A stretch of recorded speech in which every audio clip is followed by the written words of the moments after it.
Good morning and welcome back to another episode of Around the Indoor Football World, where we discuss all the major indoor football leagues, whether it's the IFL, the TAL, the AF1, the AAL, or the NAL. We also dabble in some AIF and some other stuff as well.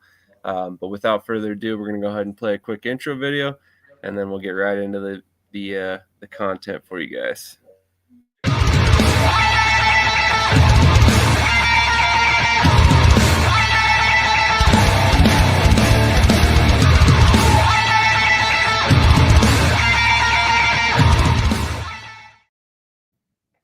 All right, today's show, before we really get into anything, is going to start on a little bit of a somber note. I'm sure if you follow the Sioux City Bandits, you saw this graphic posted last night at some point. Jalen Abdul Kareem has passed away. We wanted to kind of observe a moment of silence for Jalen, and then also we're gonna take a little extra moment. This was something we were supposed to do a couple weeks ago for Paulo Ortiz. So hopefully you guys can all kind of just sit at home and take a moment of silence for both these guys that we lost. We're kind of an indoor football community, right? So one way or another we're all tied together. So kind of honor this man's loss and everybody else's loss, and we have a panel member today that was affected by this as well. So without further ado, we'll take a moment of silence and then we'll get into the normal show.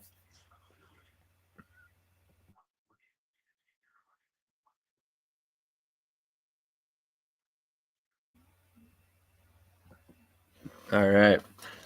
Now, Coach, obviously I know it's been kind of a tough couple days for you, but other than that, how are you doing this morning? I'm making it. It's never easy losing a player, uh, but losing a player who's more like a brother that hurt even more. You know what I mean? I've been having coaching AK the last 3 years. He actually just signed his contract to be a Dallas Bull.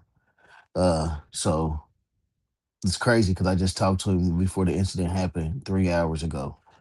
He was ready. He was ready to put on for South Dallas. That's where he from. That's where he live at. And he finally first time he get to play at home in front of his family in arena football, and that was gonna be special for him. So to lose him after being around him for the last 5 years, uh, it's crazy. It's mind boggling. Uh, I'm still trying to wrap my head around it. Talked to his mother for a couple hours, and me and her just went back and forth, and my prayers are with her and the family. I love her. I love all them. They always treated me like I was part of the family ever since I met them. She always knew I was gonna take care of her son and do right by her son. So she she she made a call to me and just let me know what happened. And just for people to know, it wasn't nothing tragic or nothing like that. Just natural causes. She came home and found him on the floor, unresponsive, and it had something to do with his health. So the Lord works in mysterious ways. I'm glad he wasn't taking a tragic death. So Um, I'm actually shocked to hear that. I mean, natural causes at his age is kind of surprising to hear.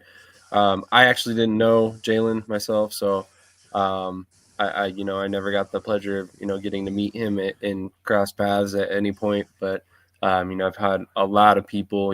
I've seen a lot of people outpour of support, and you can generally know what kind of person they were by the people they were surrounded by, and it seems like a lot of good people surrounded him. So obviously must have been a good person himself. So, agreed. Krish, how are you doing this morning? I'm doing good. It's really sad to hear. Obviously, I had Jalen on the show twice. Just a great guy overall. I remember in 2023 when he came up and played us when he was with Sioux Falls. Just a really, really good guy, really competitor. So, wish him and his family well during this tough time. But I just, I'm doing good. I'm excited to get this show going. I feel like we made a couple good moves this week. I think we're kind of building back the pieces of our roster that we need to build back. And we still have some ways to go, but it's early on, so I feel good. For sure. Absolutely. Completely agree. Um, so where do you guys want to start this morning? You want to start on the IFL then? Let's go with it. All right, sounds good. So one of the aforementioned moves that Krish was referring to, and I'll let Krish kind of jump into this one for us, but the signing of Axel Perez. We were just talking about this off camera. Krish, what are your thoughts on that move? Yeah, so I just start by saying, last year our special teams unit. I mean, Josh Gable. He's a dear friend of mine. He's a brother to me. Obviously someone I talk to, quite frequently. But sometimes you got to make changes, and Gerard went out and he signed, a really quality kicker. You see it on the board, 2024 Special Team Player of the Year. Last year he went 78 for 103. In or 70 for 103 in total kicks. So for me, like, that's 73%. We need a little more consistency out of, PATs and field goals. But our team shouldn't be designed to kick field goals. We're not gonna we're not gonna pull a Mike Davis, when we're down 2 in Arizona and try to kick a 48-yard field goal to win the game. Like, we're not gonna do that. So we're gonna always go for the touchdown. So I just feel like that's how our team should be designed. And I feel really good about this move. I think we're in a good position to be successful for sure. Excuse me. Sorry about that. Thought I was muted. I believe he actually kicked a 40-plus yarder with Bay Area, or not with Bay Area, with Nas in 2024, if I'm not mistaken. So he's definitely got the leg for the long distance kicks. And like you said, Krish, in our private chat, he's a deuce threat. So big leg on kickoffs. Can definitely hit the deuce from time to time. Very valuable to the team. But Coach B, you obviously have shown you value kickers quite a bit, when you've built rosters in the past. What are your thoughts on this signing by the Pirates? I think it's a good signing. It's hard to find a quality kicker in indoor football who can do the deuce, the drop kick, you know what I mean, and hit from anywhere on the field. So I'm always right now. I'm looking for a kicker right now that who's gonna set us apart. I know that kicker from Colorado haven't signed yet, so I'm on this bumper. So always kicking and special teams win games. Defense and offense just helping. Agreed. And we will be talking about it a little bit more in depth later, and we probably should have done the NAL first. I apologize, Coach, but we'll be talking more about which team he's referring to that he's recruiting kickers for in a short minute here. But another move by the Pirates, Krish, was re-signing Jordan McRae. Obviously, a veteran offensive lineman. He's kicked around indoors, outdoors, played at a high level. What are your thoughts about getting Jordan back? Yeah, that's my boy. 2021, obviously, he was a big part of our championship run. He came with us last year, little inconsistent at times. So I want to see more consistency from him, but I hope he brings his brother with him.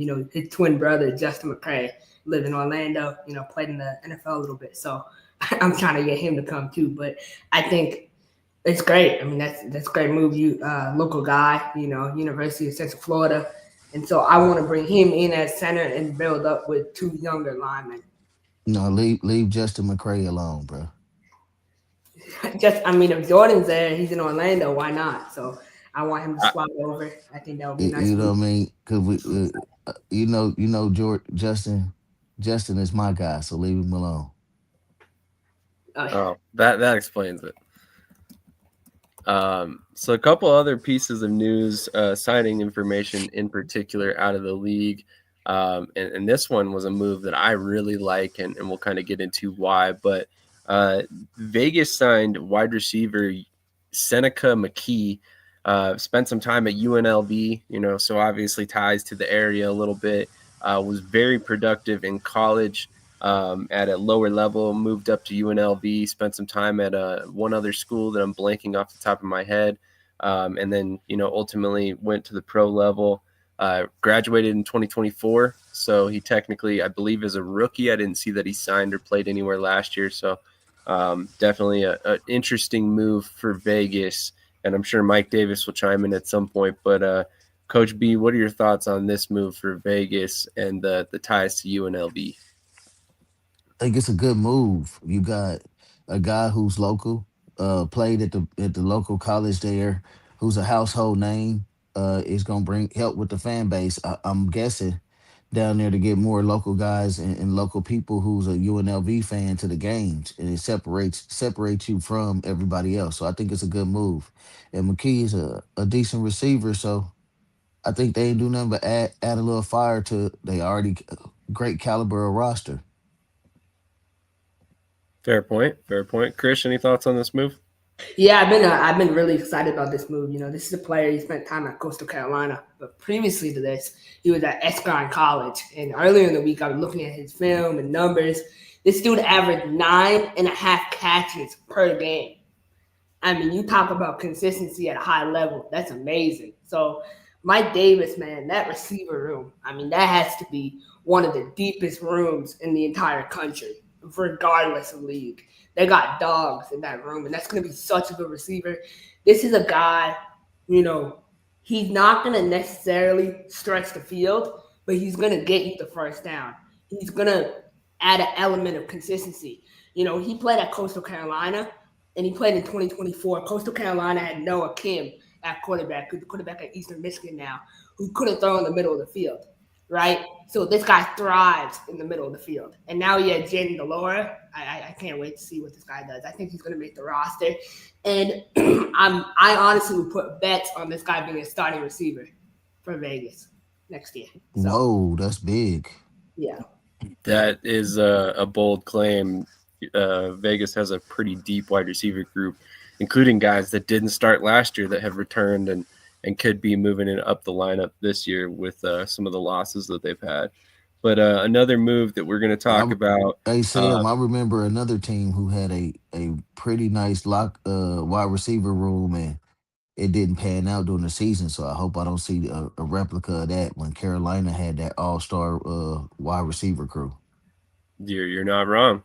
You're not wrong. Honestly, I mean, I don't want to say they're necessarily investing anymore at any one position, but it does seem like they have a load of talent at wide receiver, and maybe that's just how it's unfolded. Sometimes you shoot for the stars and you recruit high level players and you get them every single time, and it just depends on the position. But it does seem like they're overly stacked at wide receiver, but I don't think they're necessarily ignoring any other position either.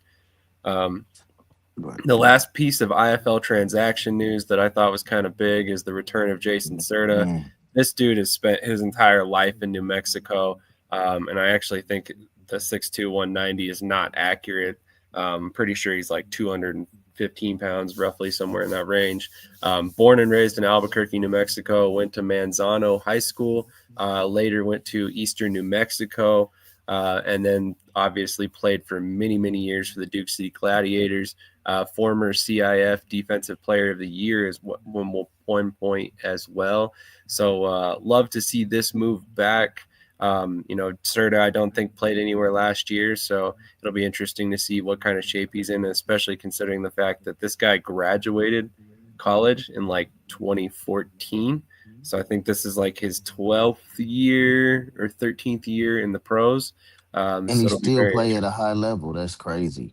Yeah, great guy too, by the way. I've had some run-ins with him through the years with our ties with the Duke City Gladiators, and it was always a very nice guy and easy to deal with. So at some point I'll have to try and get him back on to discuss his return to indoor football, because I'm sure it was an interesting decision by him. But any thoughts on that move, Krish or Coach B?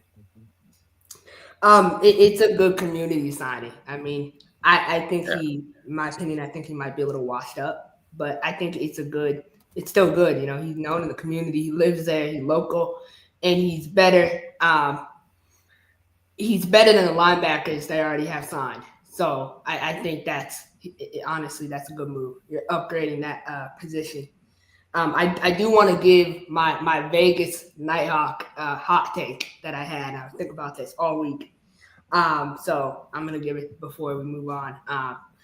Deshaun Stoudemire would take over and be a wide receiver one this year for Vegas. That's my hot take. I think Randolph would take a back seat. So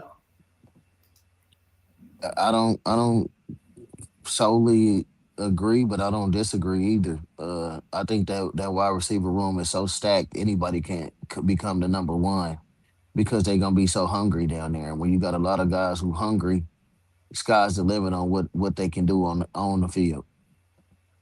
Jason Serta, a lifetimer. It seemed like in the IFL to me. So it was a good move to bring him back. Good fan base move. Like I said, Chris said the same. I feel what Chris said. I don't know if he's going to be the same Serta that we've always seen, but hey, he might get moved down the D line and make an impact. He could. He could. I think he's played some D line in the past, if I'm not mistaken. He- Wanted to run through a couple comments real quick. Brian Mathern tuning in, and as always, thank you for your support. As always, Brian. FCF backdrop. Yeah, anybody who knows me well, I'm a huge FCF fan. We had a lot of coverage for the league here on the network back when they were running, and honestly, I was very disappointed when they went away. Very unique style of football, and the TAL's kind of taken up that mantle since they've left, in my opinion. Mike Davis says Seneca McKee spent 2025 recovering from injuries. I do remember seeing on his background that he had a couple injuries that were rough. Um, or glad it was to, Serta. I think he said that about Serta. Coach Davis, you want to specify which player you were talking about? But either way, probably accurate as far as them both. I know Serta's had some crazy injuries. He says Serta. Adam Show tuning in. If you have not followed the World of Football, make sure you go check them out. Great content. They always make some awesome stuff. So Mike also says better check what's in Krish's cup. no, I'm not. I'm not checking anything. I'm not checking anything. My opinion is right. You haven't. You clearly haven't seen Deshaun Stoudemire play long enough. I have. I've seen Deshaun Stoudemire play No, ever he since he he was at he's saying Georgia. check your cup because you giving Vegas props and talking good on Vegas, so No, something but must like be I'm telling wrong. you, man, Deshaun I, Stoudemire. I did I did think you was kind of a little off the Richter this morning too, because you've been actually very good this morning. I do okay. I want to make something clear. Am I happy that he's signing all these good players? No, no. My dream is to watch him walk off the field. After he loses the championship to us, like that would be my Christmas present. But I have to give him credit where credit is due. He's building a good roster. Unfortunately, he's signing good players. I don't know how he continues to identify such good talent, but he's having his best offseason of his career for sure. Man, Hey, he's fresh off a championship win, and you're saying this is the best offseason of his career? Yes, because it's and I ain't upgraded gonna lie, position. and he ain't even got in his bag yet like he was in Nebraska Danger. That's where some of his best recruiting and stuff happened at. So once he really get comfortable in Vegas, he'll get in his bag, and you're gonna see a different roster. Interesting. It's going to be interesting. He says, I do believe I have seen enough of Stoudemire. We did sign him. Yeah, I would argue he has a good idea of what kind of player he went and grabbed. There was a reason why he signed him, I'm sure. So it's definitely going to be interesting to see how he fits into the offense. But like I said earlier, there's an embarrassment of riches at wide receiver for that team right now. So very excited to see what they can make work with the whole unit. Keep in mind, you can put three receivers on the field at once. So you can rotate guys and find a way for all of them to get involved and nobody necessarily has to be left out. But one other big piece of information coming from the IFL, or I think it's big, I think it's an awesome scenario coming out of Green Bay, is this partnership between Green Bay Blizzard and the Green Bay Phoenix. The Blizzard will be suiting up in an alternative jersey for the Saturday, April 18th game. So it's going to be kind of a partnership, much like we saw with the Jacksonville Sharks last year with the college down in their area. So I actually really like this avenue for partnerships for the IFL because I think it's something that makes a lot of sense. You can tap into a college fan base to get kids to games and stuff like that. Maybe spread the word at the younger generation. But what are your guys' thoughts on this? Let's go to Krish first. Yeah, I think it's a great partnership. I mean, Green Bay, University of GB, it's just really, it's a great school. Their head coach has gone, on Twitter recently. Doug Gottlieb, former radio show host for Fox Sports, he's the head coach down there. So he's brought a lot of eyes to that program, and I think it's just a good way for Green Bay. Green Bay continues to set standard for community involvement and engagement in all the indoor sports. So I'm happy for them, and I wish we did something like this when we were up in UMass Lowell. I think that would have been a great opportunity for us to get eyes on the product. Krish, are you sure you're feeling okay this morning? You're really just kind of being awfully high on everything so far. Yeah, I'm kind of scared. I'm not gonna Yeah, lie. it's coming. Something's not There's right. something bad coming later. I don't No, know. Yeah. it's good. I see Mike Davis in there. Hey man, we still got Daddy, man. Rob Keefe is 5-2 against you, so count your days for sure. But I think I no, I'm feeling good, man. I'm feeling good this morning. We haven't got to the juice of it yet, so you haven't said anything to turn me up. Gotcha. I mean, I'm not trying to fire you up at So any point, if I'm being honest, but sometimes it so just how is this happens. gonna work, Chris and Shady? Because Green Bay Phoenix don't have a football team, so they just gonna field a team to play them. No, no, no, no, no. The Green Bay Blizzard are wearing alternative jerseys as the Phoenix. They're they're Oh, their okay. So football they team. just yeah, okay. So they gonna wear like the school colors and make a uniform for them. Yeah, well, I mean, they're basically using the same Green Bay Blizzard colors. It's just going to be this alternative logo, and then I imagine some sort of alternative design of the jersey, or it might just be the Green Bay Blizzard jerseys with the Frozen Phoenix logo on it. But it's going to be really interesting either way. If it's executed like Jacksonville last year, it was basically just a promotional event, a kind of partnership with the college to kind of bring awareness on both ends. And honestly, I think it worked out pretty well for Jacksonville. I think if you asked them, they would be happy to do it again. Um, and this is kind of an indication that other teams are kind of following suit. Right, right, makes sense. Any more thoughts on that, either of you guys, before we move on? Oh, great partnership. Alrighty, so I think that's about everything I had for the IFL. Anything else you guys wanted to cover I before was we gonna move on? ask about Maurice Ashley, which I think. How do y'all think he's gonna do down in New Mexico? It'll be interesting. It'll be interesting. I think he fits the indoor style pretty well. So I think he's going to take to the offense fine down there and be a pretty high impact player for them.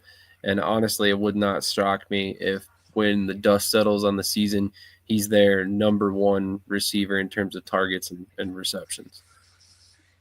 You can tell that Hemp Hill is down there now. You can see the roster change and fold a different way. More IFL veterans and more players from the community. So I can see what you're doing, Hemp Hill. Keep doing what you're doing down there. I did want to add, they signed TJ Hammond last night in the 5'10", 195. Is that the same TJ Hammond that played at Arkansas and for Seattle in the XFL? I wonder if it is. It wouldn't surprise me. He's been Yeah, he's kind good. of floating out there for 2 years now. I think the XFL cut him in tail end of 2023. Spent a little bit of time in the CFL, and then ended up just kind of chilling. So it would not shock me at all if that's exactly who it is. Um, all right. Well, before we move on, I wanted to take a quick moment to shout out a couple different announcements we have coming out. The main one is a new partnership, which I'm pretty excited about. So we have partnered with the Columbus Lions for the 2026 season. We will be running an advertisement for them and shouting them out, much like we do the Wheeling Miners and the Omaha Beef. As you guys know, the Columbus Lions has moved to the AAL. They are working on trying to promote their next season.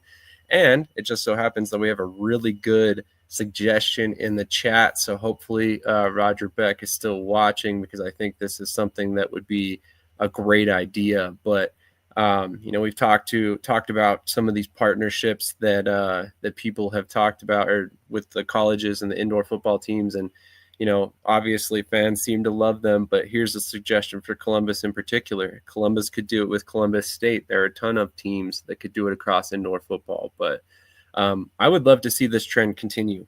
Obviously we've got the partnership with Kentucky and the Barrels, so I'm sure we're going to see plenty of different iterations of that. And then we have other schools that are kind of partnering with teams as they're coming out as well. So it'll be interesting to see how these partnerships grow in the future. Quick, ask Krish if he still thinks family can wait. Awesome. Somebody's been paying attention to the show when they quip about an episode that's like 4 or 5 episodes back. I think if you love this sport and you love this game and you love your team, you'll sacrifice anything. So that's still my opinion. That's what I've always thought about our guys. If you really want to be here, and as long as no one is a dime back home, yeah, I mean, you're good, man. You can come and you can play and compete at a high level. So nothing should distract you from your dream. Agreed. To a certain extent. Obviously, Krish is making it a little bit more black and white than life makes it. But I do agree with this. New Mexico staff is rounding out fairly well. I love the addition of Chris Hemphill. Him coming in and ultimately being the defensive line coach or defensive backs coach. He's the defensive backs coach, but they already signed the DB coach. So I don't know if he's gonna do more like the linebackers and the Jacks and the Rovers, and then the other coach have the rest of the DBs. Just trying to do. They probably trying to do it like most NFL college teams do it. Have a little extra help back there and help that guy they brung in from the NFL to get molded to the arena game. I think that's fair. And if I remember correctly, Hemphill is local to New Mexico, so no, he's one of those. He stay in Dallas. Really? Huh. Yeah, he lives in Dallas. Gotcha. Okay. I will say it's interesting though. One thing I want to know how him and Xavier Jackson are going to work together. Like that's the question I've been asking myself as well. Because think about it, Xavier. This is his first defensive coordinator. First away from Vegas and everything, right? So it's his show, and then you have a guy coming in who's been a defensive coordinator in this league. Like that dynamic, it's kind of like he's looking over his shoulder, type deal. So, to a certain extent, I think this is more Hemphill trying to get like his feet back in football, right? He's had kind of a rough go the last couple situations he's been in. Obviously he was with the Voodoo. Sorry, Brian, don't mean to bring back those memories, but and he just had that bad experience in Mexico with that IFA team. Exactly. I told you that was going to happen. He was going to get stranded with no food or water, but no one wanted to listen. But it really sucks, man. I mean, I'm glad he's back in New Mexico. I mean, I think he's trying to, like you said, plant his feet back in. But it's really interesting. Like I just think Xavier is going to be extra, territorial because this is his first opportunity away from Vegas. So, Xavier is territorial anyway, without the coaching. So, well, on that note, quick aside. Chris Hemphill will be joining us 12/20, December 20th at 9 a.m. Eastern time for an interview. So we'll discuss a couple things. They have tryout coming up, obviously his addition to the team, his role in the player personnel department, a couple other things. But awesome. So Roger Beck is still here and watching. So he did see that suggestion about Columbus State. So what's up, Mr. Beck? How you doing this morning, man? I love what you're doing with the Lions, man. Keep it going. And with the AAL. Agreed. Krish, are you really short? No, honestly, I'm gonna have to take a picture of the chair. This chair is huge. No, this ain't your normal chair. This is like he's really that short, guys. Don't let him fool you. I don't know, he's man. Really that short. It's not the chair. It's not the chair. All right, we'll see, man. I mean, like my thing says, young Messiah. So I gotta have a type of chair that can, fit this. I'm not gonna go too much into it. But. All right. On that note, we're gonna take a quick commercial break. Shout out a bunch of the sponsors that make this show happen, and then we'll go ahead and come back with some NAL information. But by the way, one thing I wanted to shout out is last night I went through my Facebook following and kind of invited a bunch of people to follow a bunch of pages. If you follow me on Facebook, you probably saw those invites. Just go follow your local arena football team, even if it's not your team. Go follow them anyway. All of that stuff ends up assisting those teams in finding ways to monetize their content and all that stuff and support the team long term. So let's do whatever we can to try and help these teams stick around. Roger, don't let me tell them. Don't let me tell them how much I spent on a hat. Don't let me tell them that. Krish, you have a hat or a jersey or a shirt or something from everybody. It seems $16, including $2 shipping from Vegas. I spent $18 on Black Friday on a hat. He couldn't even send it for me for free because he's a cheapo. But that's what it is, man. Oh wow. I know. It's hey, you see that comment from Caleb in the chat? I haven't heard that, but would that be? I've never heard nobody doing that.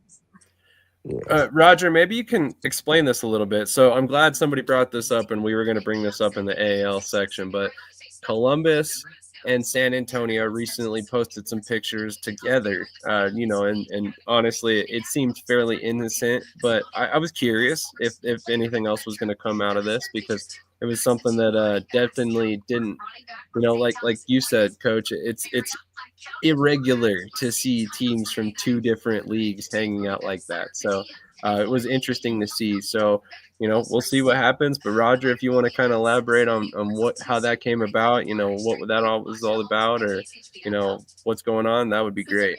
Do your feet swing from the chair? Definitely does. How's Miami, Krish? No, I got this hat on Black Friday. It was cheaper than the Vegas hat, but we won't talk about that.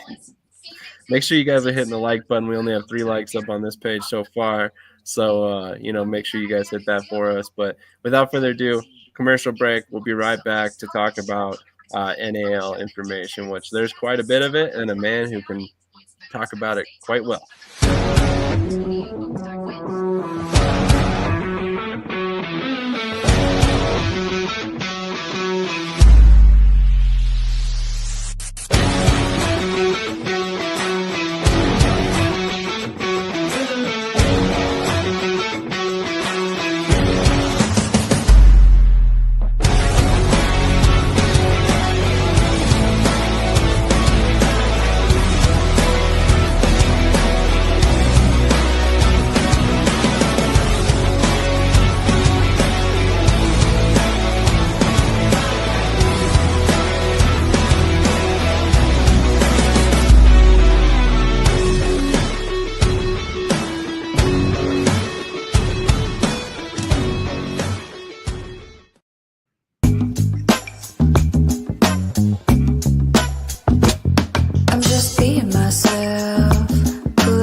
Awesome. So, Mike Davis says, appreciate the support, Krish, helping keep the lights on. FYI, the only person that asked for something from me actually sent me an address to ship it to. Oh, yeah, no, I mean, you never asked me for one, but I can't remember. But anything to feed my boy Marquise Waters, I got to make sure my boy is going to take care of and fed well. So I'm really concerned about him going out to Vegas. He's leaving us, and, I just don't know. I don't know, but to keep him safe, I had to go ahead and buy T-shirts. Hey, Coach Davis, don't worry about it. I'm gonna send you an address. I would love some Vegas gear because I'm gonna rep you in the IFL this year. Y'all my team. They're my West Coast team. Never too late to jump on a bandwagon, right? No, I'm just kidding. hey, Chris, they can't have your team as Orlando Pirates. You can't have 2 teams. You can have one East and one West. Pirate or die. No, don't do that now. Because you said there's gonna smoke everybody in the IFL, so you better be a pirate and die, okay? May 18th for sure, man. I can't wait to go against Coach Davis. No, we're ready, man. We're All ready. right, so we're gonna pivot a little bit, and there, Roger Beck is joining us right now to explain what went on with the San Antonio meeting. So, without further ado, Mr. Beck, how you doing this morning? Man, I'm lovely. How are you guys? Doing great. Thank you so much for joining us. So, obviously, like we just mentioned, there was a lot of questions about why that meeting kind of took place. Can you elaborate on that? Yeah, it's pretty easy. So I have a residence in San Antonio. My wife is from there, so I go to San Antonio a good bit. And general manager Corey Black and our head coach Damian Daniels went with me, and we went to a Spurs game.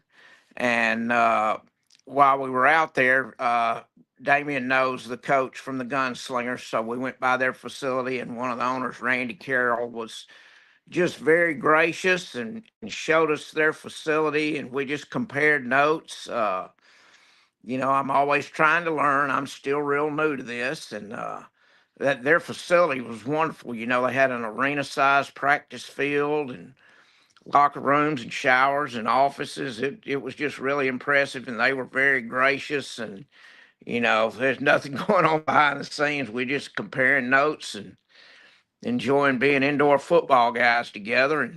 And as everybody know, Hector, who does our balls and jerseys and things, he is in San Antonio as well. So we were also able to meet with him and see some samples and put some orders in. And I just always, like to put a face to a name of people I'm dealing with. And more people you can know and network with, the better I feel this sport can be.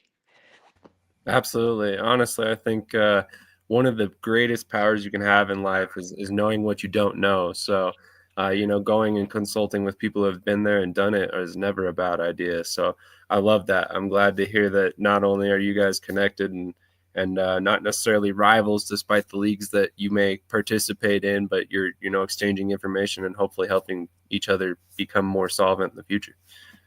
Yeah, in the arena league, in the arena leagues, you all need to be friends and all need to be rooting for each other. It's a big enough struggle right now with people without people trying to butt heads. So I don't think leagues and all that matter. We're kind of all in the same boat. Anybody wants to come visit us, we're going to welcome them. And I'm going to get out and in my other businesses, I always go out and scout what the competition's doing. Try to learn something. So yeah, don't be surprised if you see me in an arena somewhere. That's awesome. I love it. Maybe some perks to the AAL starting in April. You can go check out some of those games in March. Absolutely. Coach B, do you have any questions for Roger while we have him here? I talk to Coach Mr. Beck quite often, and I love what he's doing, what direction he going in.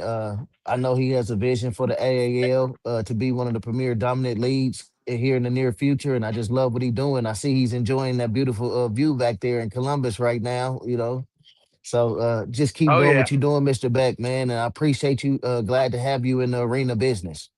Well, guys, I just really appreciate this show. I was telling her, she laughing at me. I said, man, I gotta get up.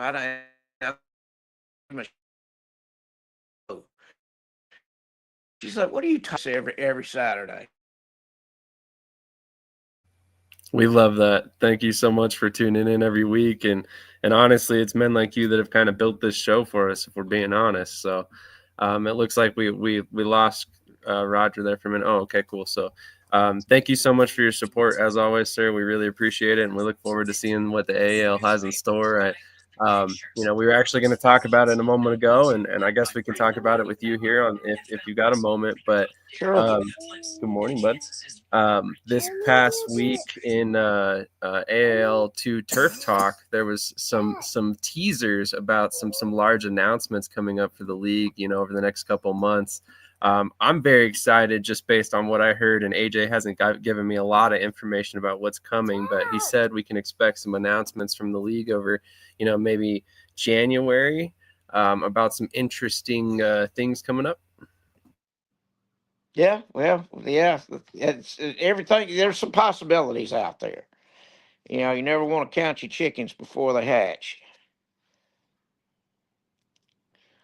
Absolutely, absolutely. Which is why I'm sure AJ's not telling me too much about it. But I know there's a lot with the league that I'm very excited about. So I'm excited to see how the 2026 season comes together for you guys. And thank you so much for your support as always. And obviously Yeah. we're all in on the AAL. So hopefully this ends up being a great season for y'all. All I right. do got a Thank you so question for much. you, Mr. Beck. Yes, sir. Where do you see the AAL kind of going with the next 3 to 5 years? I know they got Well, the motto of AFL two, and like how the old AFL two was, which our AAL and AAL two league. How does that benefit and give you a stronghold over other leagues as well, having a feeder league? I don't know about having a stronghold over other leagues, but we are, we've all had this discussion. My vision's a little different than yours.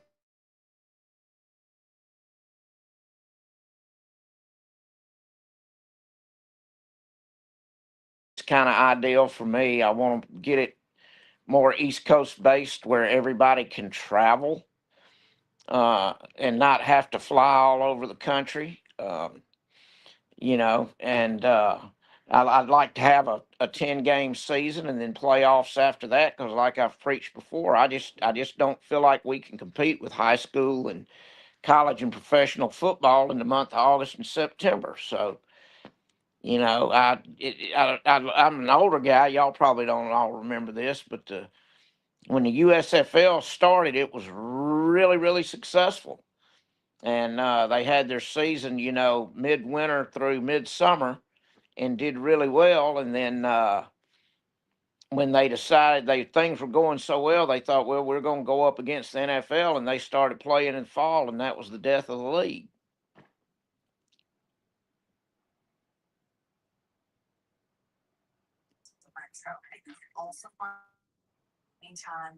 Love it, love it. I think the vision you got and with the other guys, I think it's gonna take the league to a new place. Well, that's our plan, but I do sometimes less is more. So I did want to ask you, one of the signings you made is you re-signed DeAndre Brown, a player that was let go last year. I know he's a fan favorite. How important was that for you to kind of get him back with the Lions? according to Damien, it's a real big deal. I'm kind of deferring to Damien on the player decisions. I know what I don't know. Going to be a little weird for me not coaching, which I've done for 25 years. But Damien seems to think it's huge. He's a great fit for us. We're playing by different rules than we did last year, so there will be some roster changes to accommodate that. But I think we have a really strong roster. Chris, you probably know some of these guys better than I do, but yeah, we're building a really strong roster. Got some great athletes, and just can't wait to kick it off. Got a lot of work to do between now and then, but yeah, we'll be ready to roll. That I know very well, Blake Bart said back. So I know y'all got a good GM in him, and I can wait to see what he does this year. Oh yeah, yeah. It's good. I think it's going to be a great year. I got kind of a couple comments for you. One is just impressed, and then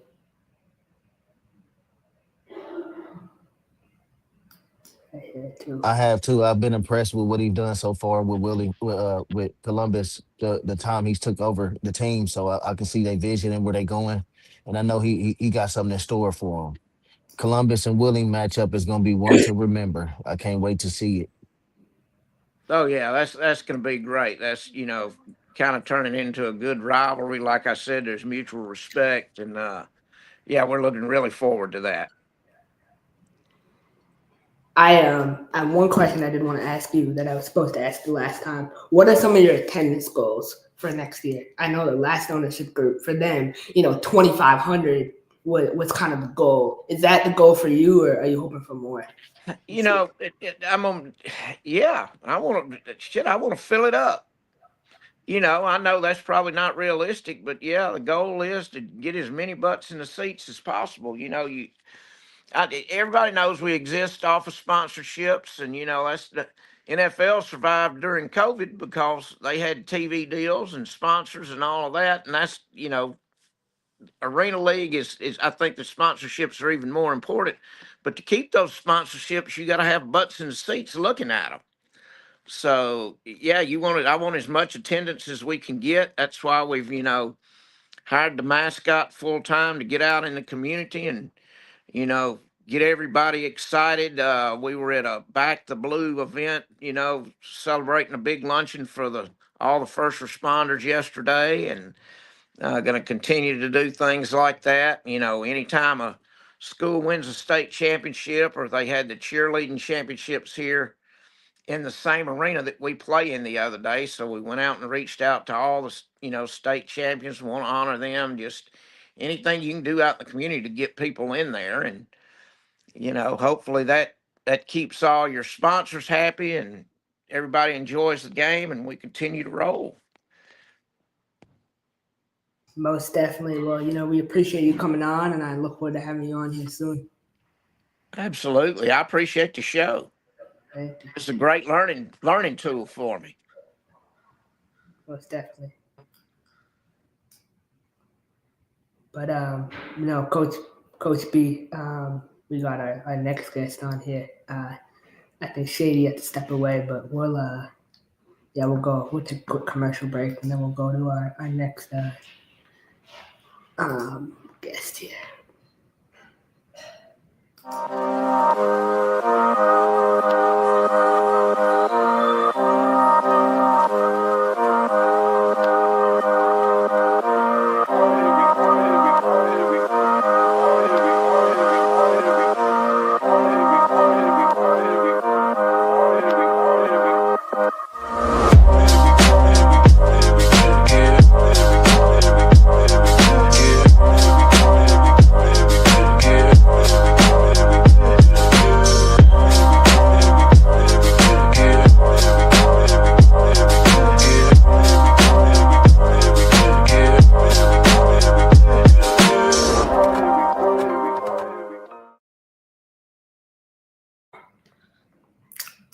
So I'm really excited to introduce our next guest, man. This is someone who I've had on multiple times on the channel. New Northern Arizona Wrangler quarterback, Jeremiah. Jaren, what's good, my boy? How you doing?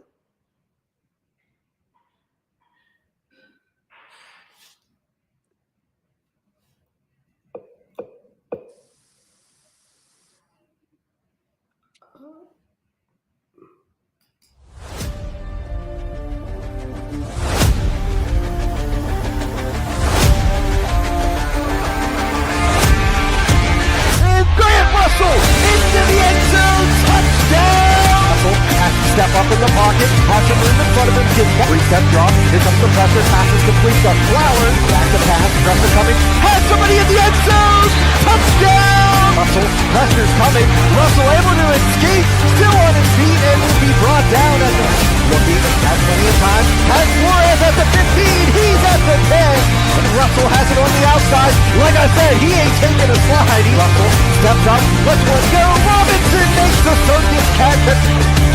Then the alert snap, here comes the defender, and the pass is going to be complete, and making the catch of Grant Russell. Russell, back to pass, looking, he has Robinson makes the catch, and will be brought down on the play by Isaiah Hall.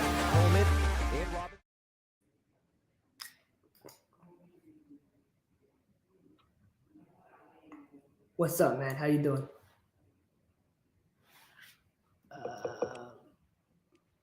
So it looks like Coach B, Shady, and our guest are all having internet issues, but that's fine. So we'll go ahead and we'll kind of move on. We got Coach B back. Yeah, Coach B here. I just was on audio. Yeah, that's good. All right. So let's kind of get into the NAL. Recently, Coach B, you had the opportunity to kind of become the DB coach down with the Dallas Bulls. Kind of talk to me about that opportunity and what drew you to the Dallas Bulls. I know I saw that Coach Blackshear had left. Got a call from the GM Shannon about interviewing me for the head coaching gig, and I did an interview. Did 3 interviews with her. First one with her, second one with her and the director of ops, and then the third one with her, the owner, the chaplain, and the director of ops. Uh, and then they gave me a call back the day before Thanksgiving and asked, would I be willing to work with someone? And I told them, yeah, I don't mind working with anybody. They wanted to do like a Pueblo situation, but then we decided to just go a different route, and I became the D coordinator, DB and linebackers coach for the Bulls. Robert Kent took over as the head coach, co OC and quarterbacks coach. We got a nice staff we put together down there with Andre Hendricks as the running backs and run game coordinator. You got Coach Red of the O line, D line, one of the best offensive and defensive lineman coaches in the country. You see him on the sidelines every weekend with Deion Sanders out in Colorado. He's one of the head of security and run Deion's youth organization, Pac Prime. He's won a couple championships with the Revolution and the North Texas Bulls. Kent won a couple championships. Uh, Andre, as a player, won a championship. So I think you got a great caliber of staff down there. And I just felt like what better place to go down there if it wasn't the AF1 or IFL than to Dallas, the biggest market in arena football. I down there in Dallas, and I thought the opportunity was great for what they can build on. You see, I'm repping my Bulls hat today, man. You know what I'm saying? Welcome to the NAL. A great league, just somewhere you can build, players can build, come in, get great quality film and move up. And they have a track record of moving players up in this league. So I felt like it was a great stepping stone. Like I said, this is a statement year for me. Bring in and get a good defense in there, top in the lead, and then it's sky's the limit for what we can do down there. Yeah, so obviously the realistic goal, right? Year one, a championship is kind of out of the question at this point. What's your goal for year one? What do you say? My goal for year one, top 3 defense in the league. Lead the lead in sacks and picks, make the playoffs. And once we get in the playoffs, sky's the limit. I'm gonna make it do what it do. I've been grinding. I'm gonna stay grinding. That roster y'all seen ain't the Hi, same roster Chris. it is. So what they say, yesterday's price ain't today's price. It sure ain't. Old staff players ain't today's staff players. So don't get it twisted. The Dallas Bulls is a contender, and we gonna make the playoffs. I can guarantee that. I believe it. Do you have anything you would like to say to Omaha Beef Nation or anything? We got a couple people from Omaha Beef tuning in. I know Dallas plays Omaha this year, so you know, yeah. Hey, I just tell everybody,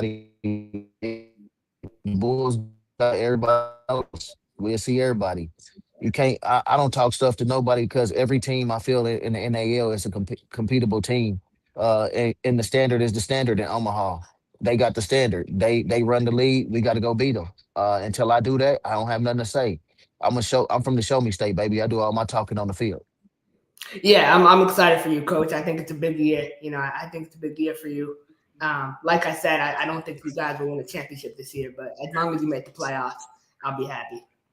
So Everybody thought Beaumont wasn't gonna win a championship last year either, and they did. And Chris, you the only one to know. I helped put that Beaumont team together last year, didn't I? I helped put that organization together behind the scenes, yeah, consulting with them. And if I can replicate what I did with Beaumont, I'm gonna say nothing is possible. Anything's possible. All that they yeah. do, I think anything is and with possible, but Robert both Ken at the also have a lot offense, more and resources me at the too. deep, yeah, Coach, you're with breaking me up and real Kent down bad all there, of a sudden. I wouldn't with me and Kent down there, I wouldn't be surprised.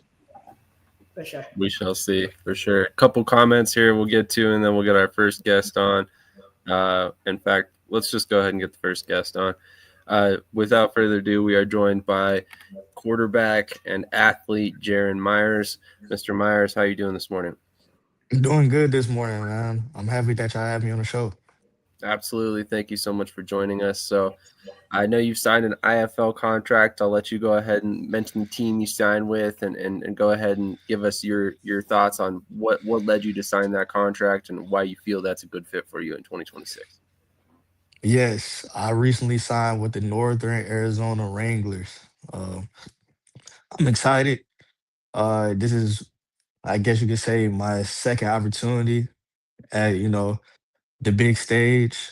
Uh, I just wanted the higher level of competition. I wanted an opportunity with more eyes on me. I think I could fit right in. I think some of the things that I bring to the field is, will translate over to the IFL. Uh, I love what the DC talked to me about Coach Hendricks about my role with the team and everything like that. He also said that Coach James wanted me as well. When they watch my film, they love what I could do, the versatility I bring to the team as well. So, I'm just staying ready for my opportunity. Hopefully it's whatever they ask me to do, whether it be quarterback or something else. But I'm just ready to make an impact with my new team, my new teammates, get to know them. And I'm just itching to, I'm itching and waiting because I finally get this opportunity, this platform again. Very nice. And you played with Corpus Christi previously, correct?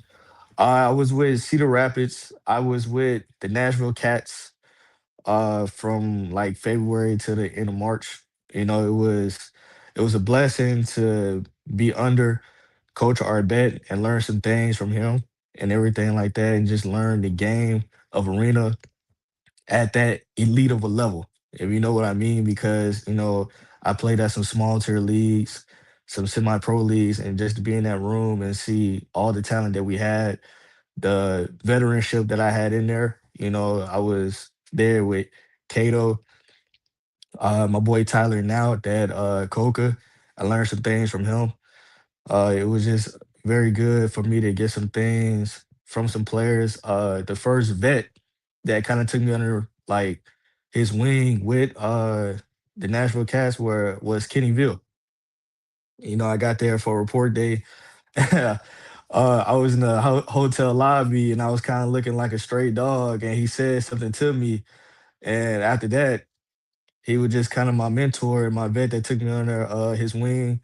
We had Ed Crouch there for a high, quick moment. He took me under his wing as well and taught me some nuances of the game of playing that quarterback at that higher level. So I was really blessed for the opportunity. Recently, before I signed my contract to the IFL, I was planning on playing in the AIF for the Wyoming Cavalry. I wish them the best of luck as well. You know, blessed that they was going to give me an opportunity to be up there, but I wanted the bigger opportunity. That's fair. That's fair. IFL is obviously a top dog in the indoor arena world. In our opinions, we talk about it often. Um, Talk to me a little bit about, excuse me, the offensive system there in NAS and how they intend to use you. Have they given you any details on what your role will look like? I'll be playing, quite a few. It'd be let's say I'll be a triple threat player. So, if Raymond goes down, I might step in at quarterback. They might need me a receiver. And Coach Hendricks, the reason why he said he loved the film is because I played a little bit of DB as well. So they might need me on the defense side of the ball as well. They told me that's what my roles were going to be, and that I got pretty decent opportunity to, pretty much shoot up every game if I take care of my business throughout training camp and stuff like that. Absolutely. Chris, do you have any questions for Darren? It's good to see you, Jan. My first question for you is kind of going to IFL, right? How much of a kind of competition league do you feel like you'll be from the AF1? Uh, I wouldn't say it would be. I don't think it would be a whole lot, like bigger, because in the AF1 there was some dogs too. You know what I'm saying? I'm not gonna sit here and lie to you because I didn't play with some dogs in the AF1 that came from the bigger colleges and stuff like that. I think that IFL is gonna be on the same type of level with those same type of athletes. You know what I'm saying? It's a bigger jump for me from both leagues because of just the type of college that I played at in the NAIA world, and the D2. So, you get to those type of level of football and then you kind of see what actual football really is when you're not playing against, somebody just 6 foot or maybe 6'2" on a good day. Fair point. Fair point. Um, man, how do you go about preparing playing or for playing multiple positions? I mean, what does a typical day of practice look like for you specifically? I got a personal trainer back home. His name is Coach Shaw. I see him most of the weekends. We link up at the field, and I either go through my quarterback mechanics. He'll have me working lateral drills and footworks to keep my feet quick, going over techniques of catching the football as a wide receiver. Then some days I come out there, work my hips, work my feet, getting prepared as a DB. But I think for the most part is me playing multiple positions and quarterback specifically. You kind of understand what to look for in a wide receiver. What you want to be. You want to be a quarterback. Front. You want to be quarterback friendly. You want to be their favorite target. And then as a DB, you kind of also look at what the quarterback is looking for. Eye manipulation. Are they going from left to right, or are they going right from left? Like, what is it to read? Makes sense. Definitely makes sense. I mean, I imagine once you play quarterback, most other positions are a little bit easier to kind of pick up, and you're kind of only focused on one role at that point. So, I could definitely see the benefits to that. Chris, do you have any more questions for Darren? Tell me a little bit about like the kind of guy that Naz can expect to get, or the Naz fans can expect in you. Nas will be getting a hard worker. I like to lead by example. I don't really say too much. I can say something, but honestly, I just want to let my play do the talking. Uh, just know I'm gonna punch the clock day in, day out. I'm gonna do what the team needs me to do. I'm gonna do what the coaching staff needs me to do. As you can see, it got me to this far because that's all I've been doing my whole career is just keeping my mouth closed, trying to lead by example, do the right things over and over, and just be a team player at the end of the day. I'm not a guy that get too caught up in, oh, I'm not getting reps at quarterback. Oh, the ball's not coming my way. Or uh, they only got me playing special teams. I'm here to be a teammate and a great team player first. That's my job. That's what they bringing me in to do. And at the end of the day, I just want to bring a championship back to Nas, and I want to bring my first championship to myself. Love it, love it. Any final thoughts for anybody out there watching, for family, friends, fans, any of that?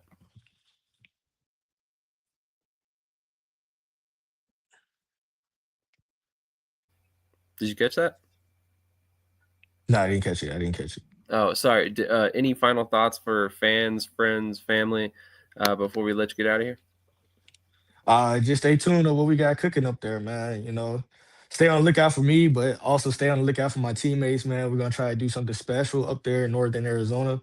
I already got some love from some people up there in that area, so I know they really care about the football organization that we got, and just know that Coach James and the coaching staff are trying to put together a winner.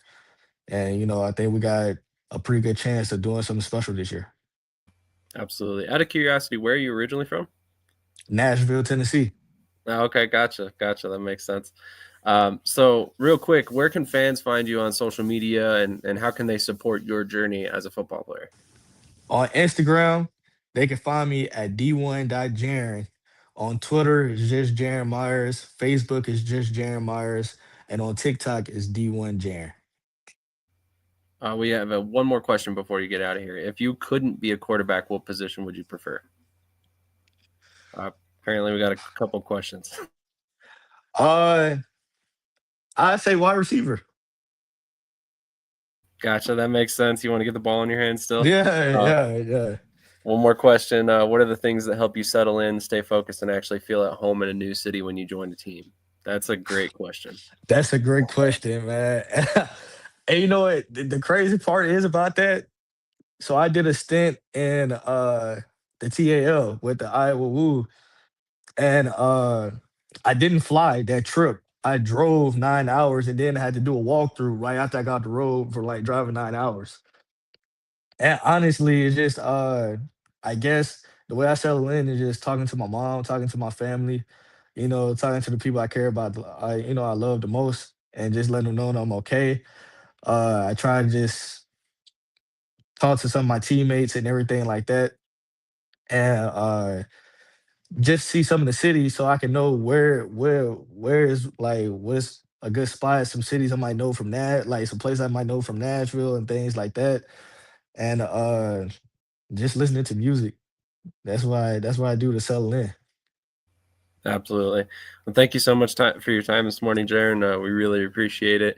We'd love to get you on closer to the season, talk a little bit more about, how everything's going. Maybe during training camp, talk to you about, what it's like out there in NAS and stuff like that. But I really appreciate your time. And one last question for you before you get out of here.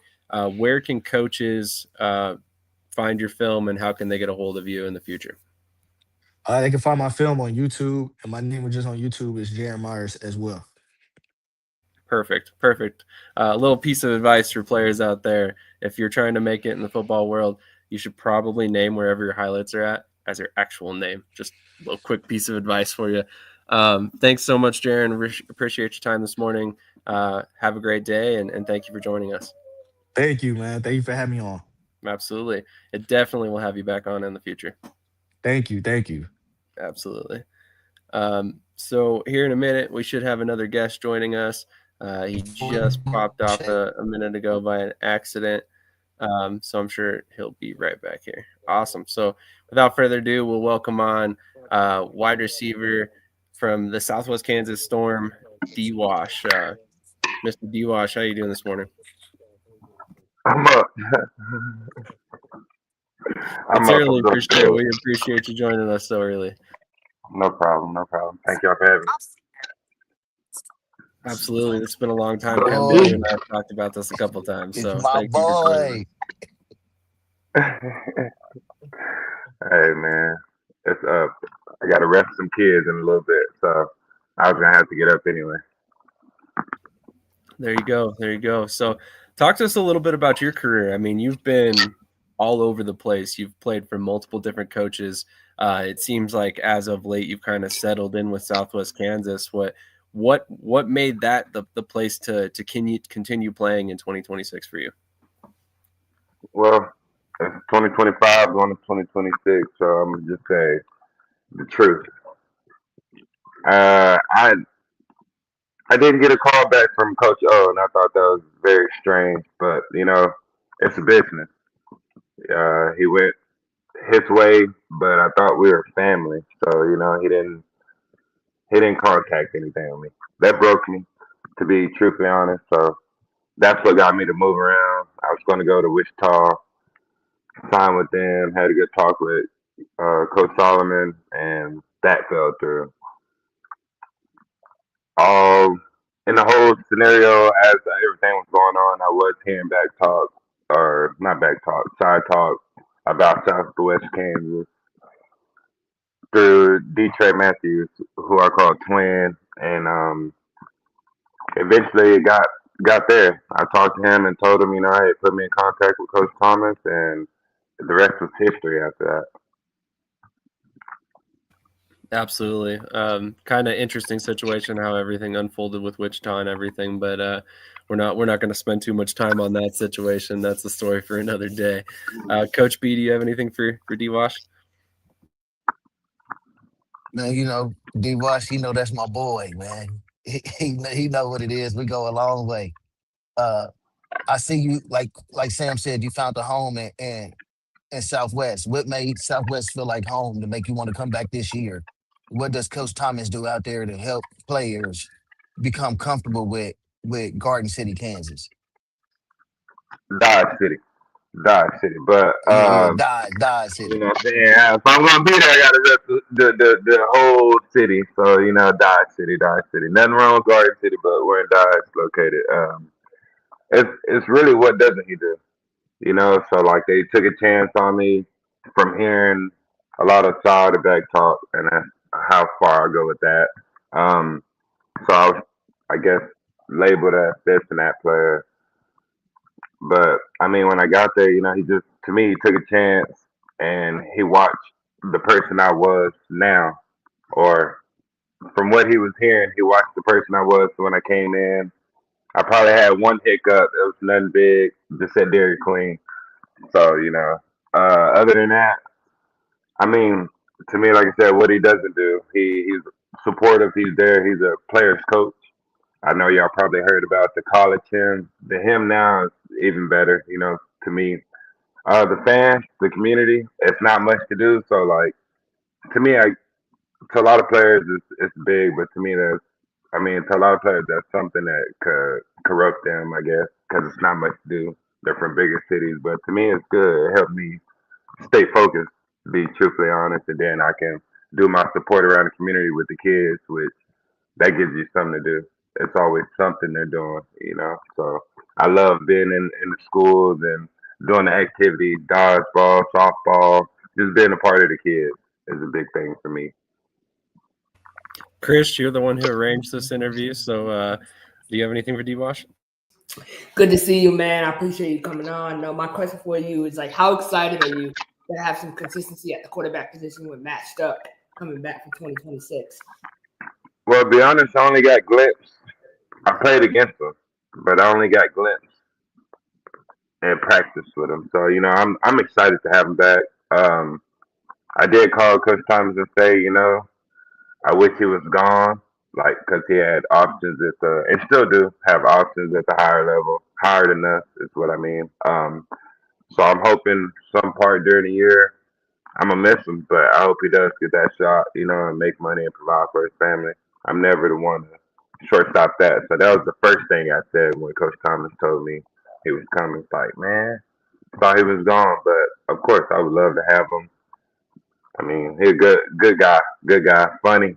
I didn't expect what I got from that, but he's real loving. He's cool, consistent, so he can throw the ball. He ain't afraid to run, but I didn't get much last season because he came closer to the end, and we had our guy, and Jalen did good for us last year.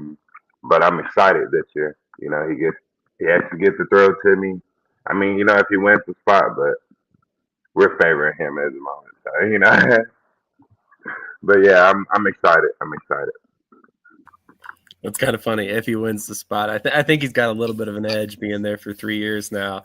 Although it was just a small stretch there last season. But I love this comment by Ricky Burtz. D-Wash truly has had a Hall of Fame career that should be considered by the decision makers within the league.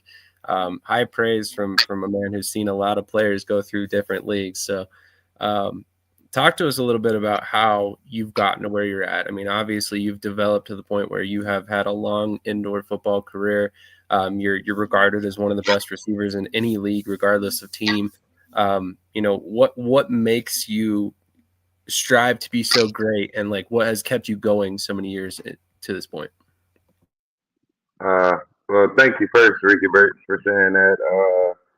Also, I can't not say my family, saying they're supportive, but really the children, to me, is big about the kids who come there.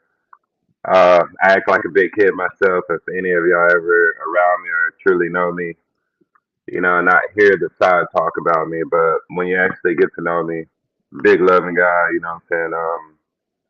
It's not much I won't do for my team, but to be honest, it's the kids and the enjoyment to some people who don't make it higher than that lead or make it up to that lead. Like, enjoy it.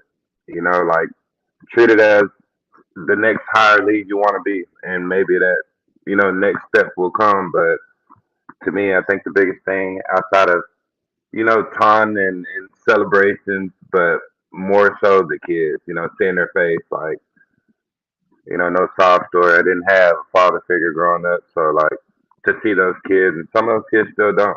So they look up to you, and then when they get to see you in the community, it's big too.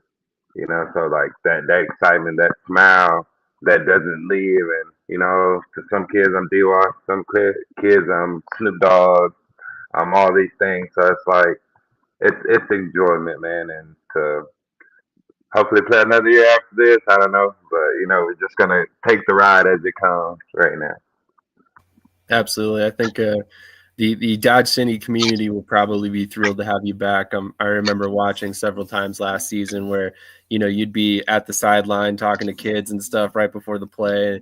And I think that stuff resonates with the community and ultimately with whatever team you're on. It seems you're a pretty popular player amongst the fans, which is huge for all these different organizations. Krish, do you have any more questions? Yeah, my question for you, D, is obviously you're going back to indoor style. Do you feel like indoor style is easier for you? You were highly productive in the arena style of football, but do you think indoor football is a little easier for you?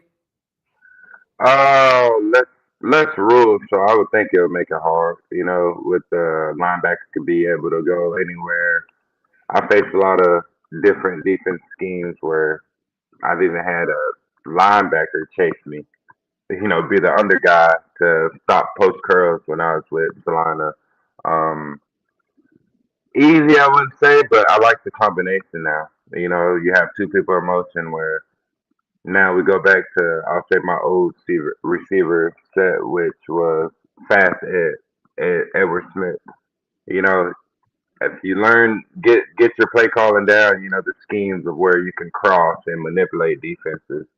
That's so, to a sense, yes, it's easy, but to me, I think the arena style, the A1 was kind of easier because it's man to man and it limits certain players where you can't go here, you can't go there. But I do like the indoor style a lot because now you get to manipulate defenses and see what you're in early by me standing on the wall, even though I'm the slot receiver, or by me being behind the quarterback, even though I'm the outside receiver. Makes sense. Coach B, do you have anything else for D-Wash? D Wash, I want to say first and foremost, appreciate you coming up here to KC St. Joe last year, finishing the season with us. We always gonna have fun, show love. Like I said, he's a great player, my guy. What are your goals for the 2026 season as far as a wide receiver who's been a veteran in the league? Do you have anything you can accomplish that you want to accomplish this season? It'll be similar to last season. I do want to be one of the top receivers this year, so I'm working and striving towards that. But also to put the team on.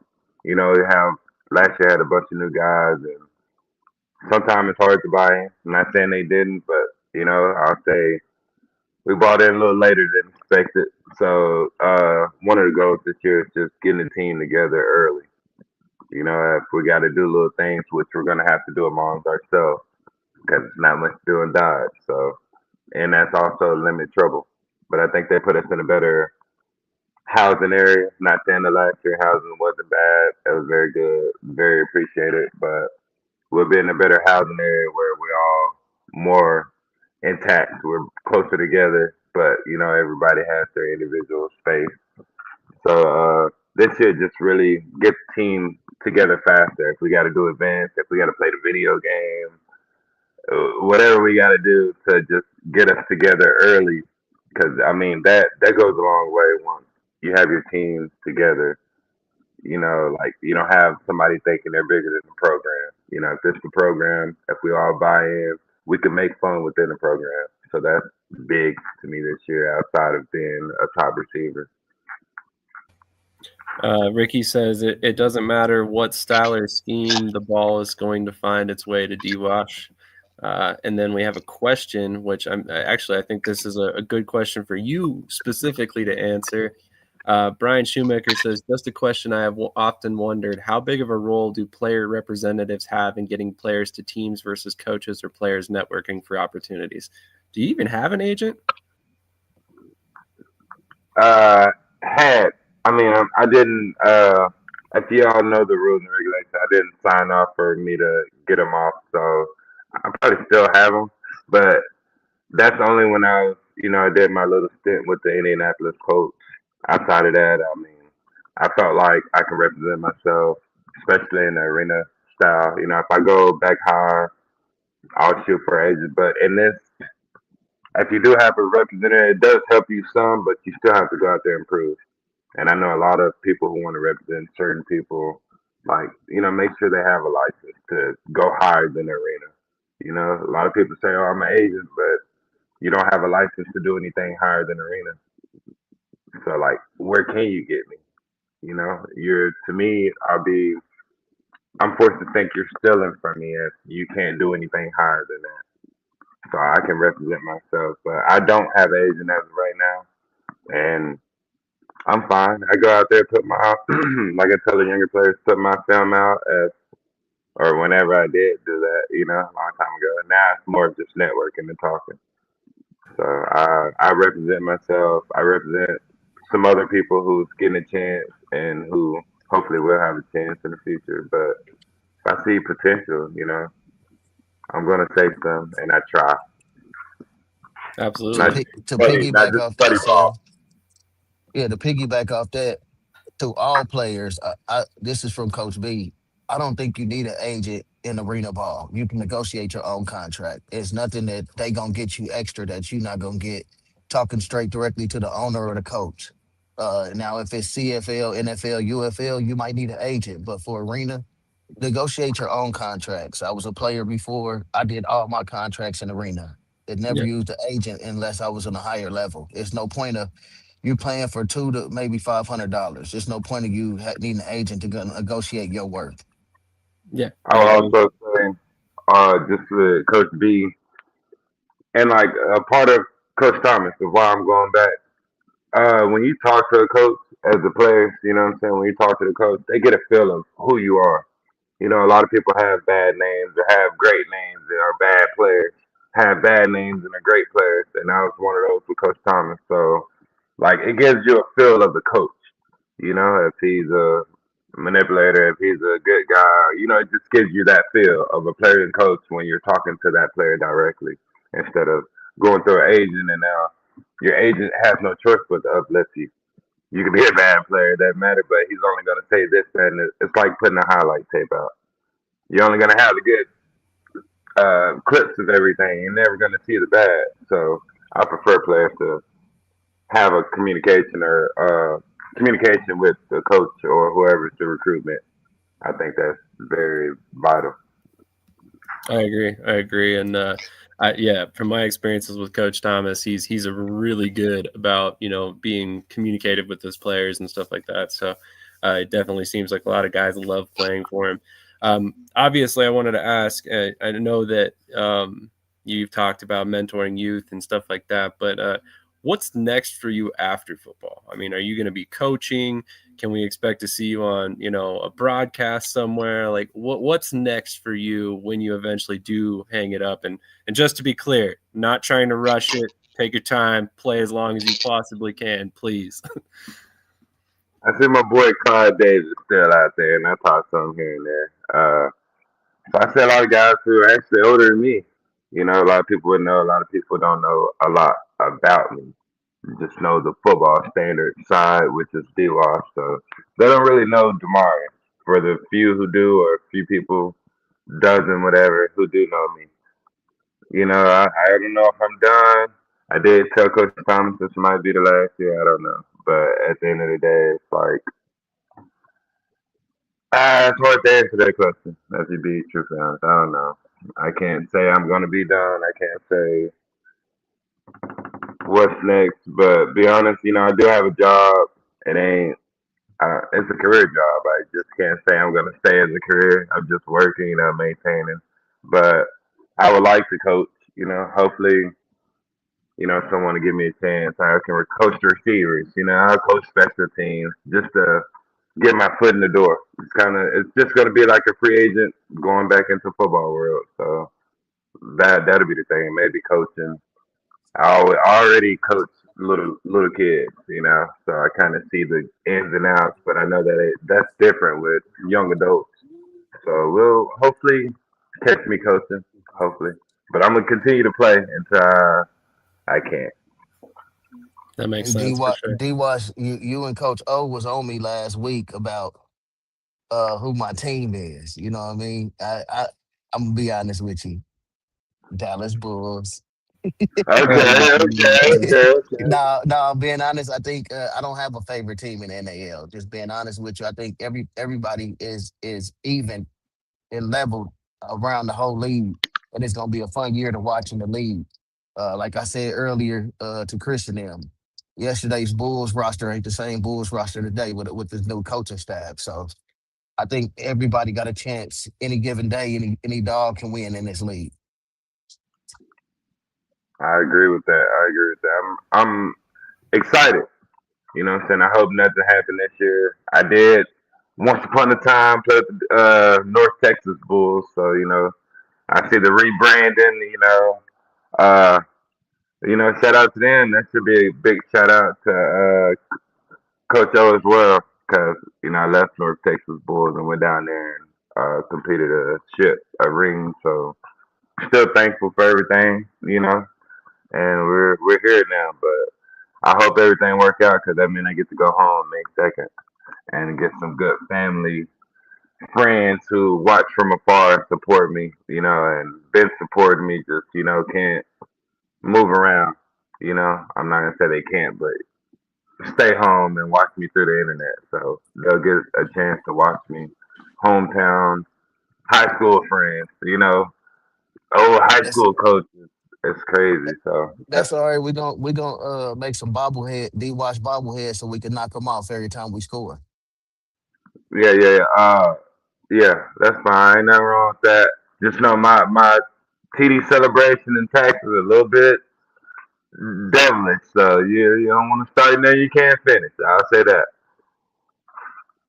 I love it. I love it. Any final words for fans of Dodge City or just you in general for 2026? Thanks, Coach Dorsey. If everything works out, after the season, I come be a GOAT again if y'all allow that.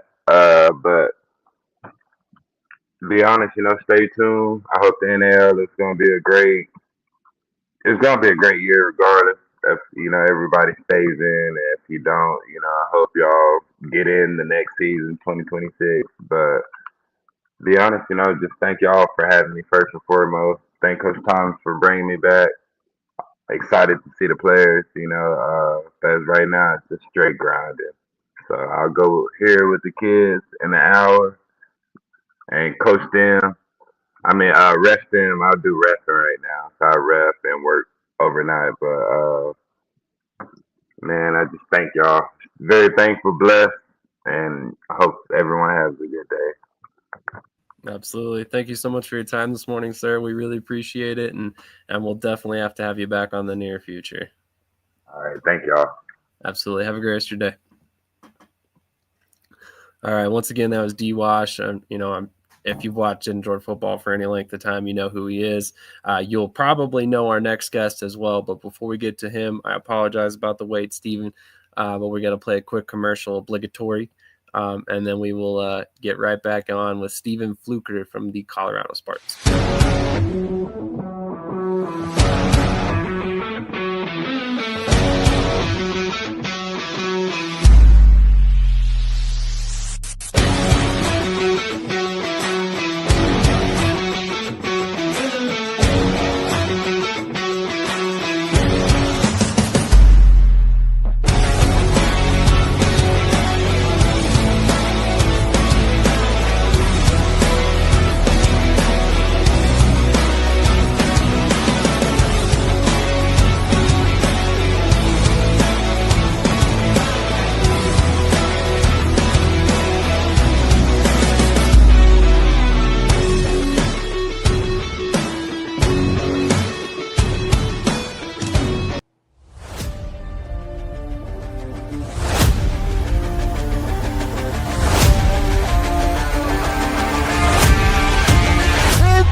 And will be brought down on the play by Isaiah Hall. All right, we are back with offensive lineman Steven Fluker from the Colorado Spartans. Steven, how are you doing this morning? I'm doing good. I'm blessed and have favor. Definitely. Thank you so much for joining us this morning. Like I was saying in the private chat, it's been a little while since we've had you on. I mean, shoot, I think the last time we talked, you were still a member of the Beef. So it's been a little while. Yeah, been at least, 3 years now? 2 or 3 years? Something like that. It's crazy how much time flies. But what brings you to Colorado? What ultimately made your decision to sign with the Spartans for 2026? Just the organization, uh, Mr. Tony Thompson and Fred Shaw, they doing some awesome things out there, and they putting guys in good position to be successful on and off the field. And I just believe in those guys. After having a few conversations with them, I just felt like it was a no-brainer for me to, jump on their wagon and try to be, what I need to be for myself, really on the field and also off the field. Absolutely. Krish, do you have any questions for Steven? Yeah, Steve, I appreciate you coming on. You recently made a post, and in the tag I saw you used "the standard is a standard." That's kind of your tagline. What does that kind of saying mean to you? And like, how He hard? must got his mic off. Can you not hear Krish? Oh. Uh-oh. Appears we're having some technical difficulties. Let's see if we can get him back we on. losing? Did we losing? Can you hear us okay, Steven?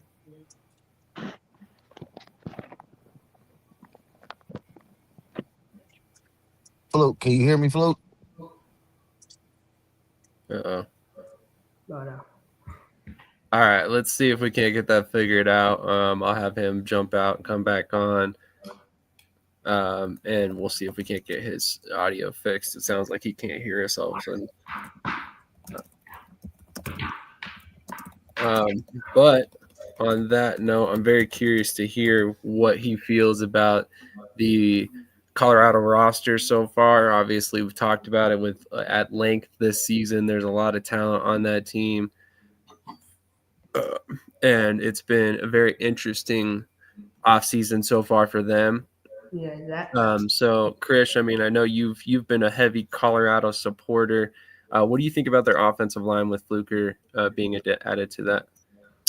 I think the offensive line is good. I mean, Fagalo Russell coming back, Anthony Wilson. Now you have Steven Fluker, a veteran player to kind of shore up that offensive line. Another thing, though, is, the big deal is like Paxton Lynch coming and playing. You want to have a line that has veteran experience that can kind of help him adjust to the game. And so I think Colorado has done just that. I think they need to add one or two more quality linemen. I think they'll be great. Sure. Absolutely. See if we got this situation figured out. Can you hear us now? Yes, sir. Sweet. Okay, Krish, what was your question, buddy? No, I was going to ask you this year, obviously you played for Omaha, you played for multiple different teams. What about this team makes you feel like you're going to win a championship this year? Just basically seeing those guys just having fun on the field. I played against them a few times within the last couple of years, and I saw how the team camaraderie was. I seen how the guys, catching interceptions, scoring touchdowns, and they dancing and they just having fun. So they very exciting team to watch the play, and I feel like Coach Shaw allowed the guys to be athletes, and he allowed dogs to be dogs. So I was feeling like I need to go over there so I can be able to have fun and be a dog and win a championship, because I just felt like they only was missing the fruit pieces, and I felt like I was one of the pieces that they was missing. I can definitely see that. They definitely could use a little bit of an improvement on the offensive line over the last season. And I think they have gotten that just for this year. So talk to me a little bit about, playing with some of these guys that you've played with at quarterback over the past couple seasons. It looks like in 2026, you'll be lining up in front of Paxton Lynch, a former first-round pick in the NFL. And while you were with Omaha, it was Tommy Armstrong, another big name. You've played with some of the best in the game, but how does that affect locker room chemistry, stuff like that. I mean, talk to us about the kind of the bigger picture of playing with guys like that attract so much attention. To be honest, I think it's a great thing because those guys bring leadership in the locker room. Those guys have played on higher levels where it's easy for them to come in in the locker room and be like, you know, keep it better with a level head because arena football is an exciting game. Sometimes, it's so loud in there and some people kind of like get distracted, but like having that leadership in there and keeping the guys in check, I think that having guys like that is great. Like in 2022, I won a CIF championship with the Salina Liberty, where the coach was Harold O'Neal, and so we had a great quarterback there as well, Javin Gibbs, and so Tom Armstrong was great as well. I played in Sioux City with Vernon Reed. He was a good quarterback as well. But to play in front of an NFL quarterback and practice with a guy like that, I think it's going to be exciting. Absolutely. And man, I didn't mean to shortchange anybody for not naming names because you played with, like I said, some of the best in the business. So Ralph Bird checking in. He says, my boy Fluker. What's going on, Sam? Thank you, Ralph, for tuning in. Always appreciate your support. And if you are not aware, Ralph is the owner and coach of the Carolina Predators. Go check out their merch shop today. Support them. Make sure you are helping all these young men chase their dreams. Coach B, do you have anything for Fluker? Man, Steven, man, my only question is, how do you do it year in, year out, doing it for so long? What is your regimen to keep coming back and having the same love every year for the game? I think we lost audio with him again, so I'm not quite sure what's going on, but we're having some issues there for sure. Seems to be something weird going on. Let's see if we can't get him back. Can you hear us again? Are you good now?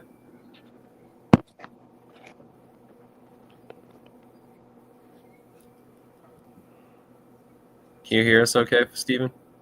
Can you hear me now, Steven? Doesn't look like it. All right. Let's see if we can't get this figured out one more time and get through this interview. And then we will see what we can do. But I'm going to run a quick commercial, see if we can get this figured out. Thanks for your patience. Can you guys hear me pretty? Yo, what's good? Cedric, the bus driver here. I don't know about you Man, guys, that's but I know weird. what I will be doing every Tuesday, Saturday, and Sunday, and Thursday nights too. I'll be over at Shady Sports Network, so catch up with me. Holla at your boy.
All right. Can you hear us now? Yes, sir. Okay, Coach B. Can you hear me now, Steve? Yes, sir. Sweet. I said, being around the game so long, you know what I mean, doing it year in, year out. What's your regimen for coming back and having the same love every year and doing this sport that everybody love to do every year? What makes you do it as a vet? To be honest, I feel like I always wanted to be an NFL player, And by me not making it to the NFL, I kind of like treat this as my NFL. So I take it real serious. I'm in the gym every other day. I'm working out. I'm on getting stronger. I'm eating healthier. And the reason why I come back is because of rid of the fans. The fans bring a lot of excitement, and it's like basically meeting new families and meeting new kids and just building that camaraderie to the community with the teams. It's just something that I just grew to love. Absolutely.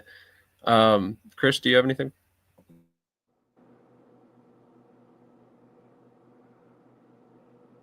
Doesn't know. Okay. Talk to me about how this Colorado roster is shaping up for 2026. I mean, we've talked about it heavily here on the network. Looks on paper like one of the most talented rosters in the league. It looks like you guys are positioned to be a championship contender in 2026. But how do you guys on the team feel? What's the vibe like, with the roster so far, all of that? I mean, you don't want to bring too much at the hat, but the team was already a championship team already. The coaches was already champs. The organization was there as well. Like I say, that we were just missing the few pieces in different positions, and I knew they would have got it together. This year, we just want to get everybody to come in and buy into what they want for us to do to be successful, and I think we'll be fine. Absolutely. Have they told you anything about some of the community events and stuff you guys will be taking part in this season? I mean, I'm pretty sure we have go talk to kids at school, go talk to the students and kids at school, do a lot of little fundraising things and meeting different people in the community. And like in Colorado, they very family oriented there, so I'm pretty sure they got a lot of stuff lined up. I'm not there yet, but just for what I'm hearing, they got a lot in store for us to bring out more fans and bring out more kids so that it can be exciting time for the Colorado Spartans. Absolutely. Coach B, do you have anything else for Fluker? I can't wait to see you that season opener in Dallas, baby. Yeah. Love it. Love it. Tyler Lowenstein checking in says, shit, we got Fluker in the house. Tyler, you still owe me an episode, bro. We got to get you on at some point. So we'll get you up early and have you on. We gonna make it. I'm gonna make sure Tyler on next Saturday. We're gonna have Tyler on next Saturday. Sounds great. We got guests scheduled for 8:39 a.m. next week as well. 9:30 a.m. would work just fine, Tyler, if you're watching. But Steven, we really appreciate your time today. And I don't know if you knew this, but I actually live in Colorado. So at some point I would love to meet you in person when you're out here this season. I'm sure I'll be at the games with my kids again. And we love the Spartans games. It's great atmosphere. Tony's awesome. Very accommodating for the fans, does a great job of, kind of making fans feel included and stuff like that. So very excited about the future of the Spartans here in Colorado. It's been building each and every season. And I know with veterans like you that know kind of the intricacies of how indoor football works and the kind of the interactions with fans, I think we're in for a good season this year. So is there anybody you want to shout out? Anything you wanted to say before you get out of here? I always want to shout out to my mom because, without her, I would never, be here today. But my mom has always been my number one fan. My kids, of course, God, because, for him allowing me to still play, on a high level at the age that I'm at. And, of course, I want to just thank the coaches, Coach Fred Shaw and Mr. Tony Thompson for allowing me to still play football at this point. Absolutely. And actually a couple questions for you. And I mean, no offense when I ask this, how old are you, if you don't mind me asking? 40 years old. Really? Yeah, 40. Man, I thought you were going to say like 34. Nah. That's crazy. Wow. I don't do no drugs.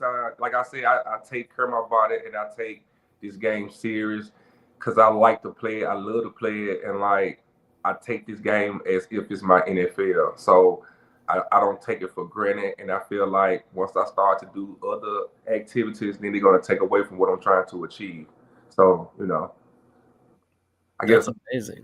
I gotta keep looking good and healthy. No, hey, that like Coach B said, your regimen is pretty unrivaled when it comes to indoor football for sure. You definitely train like you're in the NFL, and then it shows obviously because I never would have guessed. I would have expected you to be younger than me, to be honest. So that's crazy to be honest. So out of curiosity, I mean, I know we asked D-Wash this question, so I wanted to ask you as well. Do you have an agent? Do you operate, kind of based on your own network? How does the process go for you each season? No, I don't have an agent. Um, I did have some help back in 2018 when I first started, but after my first season, my highlights, my resume kind of like was my agent, and so everywhere I went, I just kept on elevating up, and I just got better and better because I started to just learn the game. I started playing multiple positions because any player that can play multiple positions, you can got a better chance of making the team. And so I always wanted to play anything on the offensive line, anything on the defensive line, and I just locked in and I just became better. So I'm pretty much my own agent in reality. That makes sense. And honestly, I mean, I think once you reach a certain point in indoor football, you don't really have to market yourself. Teams are going to come to you, and I imagine you're long past that point at this point. People know who you are in terms of teams out there. So if they're interested, they're going to end up reaching out to you, whether you go sending out your film or not. So especially at this point. Yeah. But man, I had another question for you, and then I'm totally drawing a blank. Krish, anything else before we let him get out of here? Yeah, Steve, for you personally, like, what are some of your personal goals for 2026 beside team goals, you would say? Actually, people don't know yet. I'm in the process of moving to Denver, Colorado. I'll be moving there for good next month in January. One of my personal goals is just basically I want to be able to work in the school district and mentor kids. I also work in the school district now as a lead security officer. So I'm all about the youth. I'm all about helping kids and keeping them on the right track and talking to them about, things that can make them be successful in life. So one of my personal goals is to just basically get to Denver and, get a job and basically start to help the youth. Awesome. Well, when you get here, welcome to Colorado. We're happy to have you. Looking forward to getting to know you a little bit better when you're out here, and excited to see you play for the Spartans in 2026. But once again, we appreciate your time this morning. Thank you for jumping on. Thank you for your patience past scenes as well. We really appreciate that as well, and sticking with us through the technical difficulties. And we would love to have you on closer to the season as well. Okay, most definitely. Awesome. Well, thank you so much, Stephen. Have a great rest of your weekend, and we will definitely look forward to speaking to you in the future. All right, thank y'all for having me. Absolutely. Have a great afternoon. All right, so we got a couple comments here I wanted to get to. Tyler says, tell me when and where. Perfect, hit me in Messenger. And then we have got a first-timer, which I love seeing this. Good morning, first time here. If you're watching right now and it's your first time watching this show, let us know in the comments, and we would love to hear from you. Let us know how much you know about indoor football. Let us know if we need to educate you on some things, let you know where your nearest team is. And then, yes, I'm a diehard Eagles fan, been an Eagles fan since like 2001. I was like 12 years old. Donovan McNabb, I've actually got some of his merchandise back here, was one of my favorite players. And I've stuck with him ever since. A huge indoor football, though, fan at this point. So that's why we're here. I actually don't do many NFL shows, although I do one that the broadcast later tonight called NFC Beast, where we talk about the Eagles and the NFC East. So if you're a big Eagles fan, you're a big indoor football fan, because Tay signed your kid's shirt, now Pueblo is supposed to win a championship. So anyone that if you want him to say that they're going to win a championship, just sign his kid's shirt. And that's not even accurate. He did sign the shirt, but so did every other player on the Spartans team multiple times, by the way. So yeah. Oh, great. Now we got questions, requests about my thoughts on Jalen Hurts at the end of the show. So we'll get off in a whole different tangent today. I know nothing about indoor football. Let's fucking go. Been an Eagles fan my whole life. Go Birds. If you're located in the Philadelphia area, there's a couple teams you should check out. We'll kind of cover that later. Go Tyler is the most Cowboys. Oh, Lord. Tyler is the most humble dude you'll talk to in the indoor football world. Awesome dude. Tyler's been a friend of the network for many years. We're excited to get him on finally. 21-0 blown. You guys are going to get me off on a complete unnecessary Go tangent today. Cowboys. Ben, you're a Dallas fan? That's it. Banned from the comments. You're out. Yeah, love it. Bunch of NFC East banter in the comments today. So let's get back to the subjects at hand. You guys already discussed the NAL's news as far as the coaching staff. Were there any other NAL subjects we needed to get to that we did not discuss with when D-Wash was on?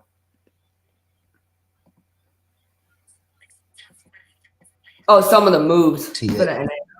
Remember some of the well, I have some NAL breaking news, but I'll wait till we get through the moves first, and then let's see a couple of signings. Sorry, I'm trying to pull it up right now. I had it out on my phone. I'm excited to hear the breaking news. You'll get that at the end of the NAL segment. I gotta tease it and drop it when I can. So we talked about Dallas. We talked about their hire. Obviously, they hired a new GM. All right, so we got a couple transactions that are pretty big from the National Arena League. We've got Jairo Campbell has signed with the Pueblo Punisher. That was honestly one of the missing pieces for that team, and I'm excited about that move. Obviously, if you've been watching indoor football for any length of time, you probably know who Jairo is. You know that he played really well in the IFL a couple seasons back, but you also know he's got some concerns off the field. So, assuming he is able to report and play for the team, that is a huge get. From as far as I know, there has not been any trouble since before, so hopefully he can play this season because I'm so excited. I just give me a second man on this. Man, I haven't heard from Coach Negron in days, and it's probably because he's having nightmares about this move, man. I mean, this is such a scary move. I watched Jairo Campbell play us in 2022. I've been following his career since he played at Ferris State, and he went against Coach Thomas when he was at Garden City Community College. So Coach Thomas is very familiar with him from the JUCO days. But man, Jairo Campbell, his ability as a quarterback, and I know he's been in and out of jail, whatever. My message to Coach Solo, man, just stick with him, man. The first game, he might come out, throw a couple picks, be a little rusty. Give him the first game. Week 2 in Omaha, man, Michael Vick. Michael Vick is back, and he's here, man. I mean, that's how good he is. They talk about Demery Croft and Jairo Campbell, man. I would take Jairo any day of the week.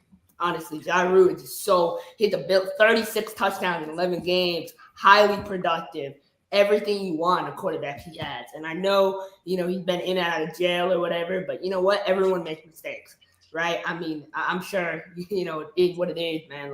What indoor player, hasn't been in jail? It's just part of the game. So, you just have to live with it, accept it, and move on. I think Jairo is going to come back refreshed and ready to go. So excited, man. I'm definitely coming to week 2 now.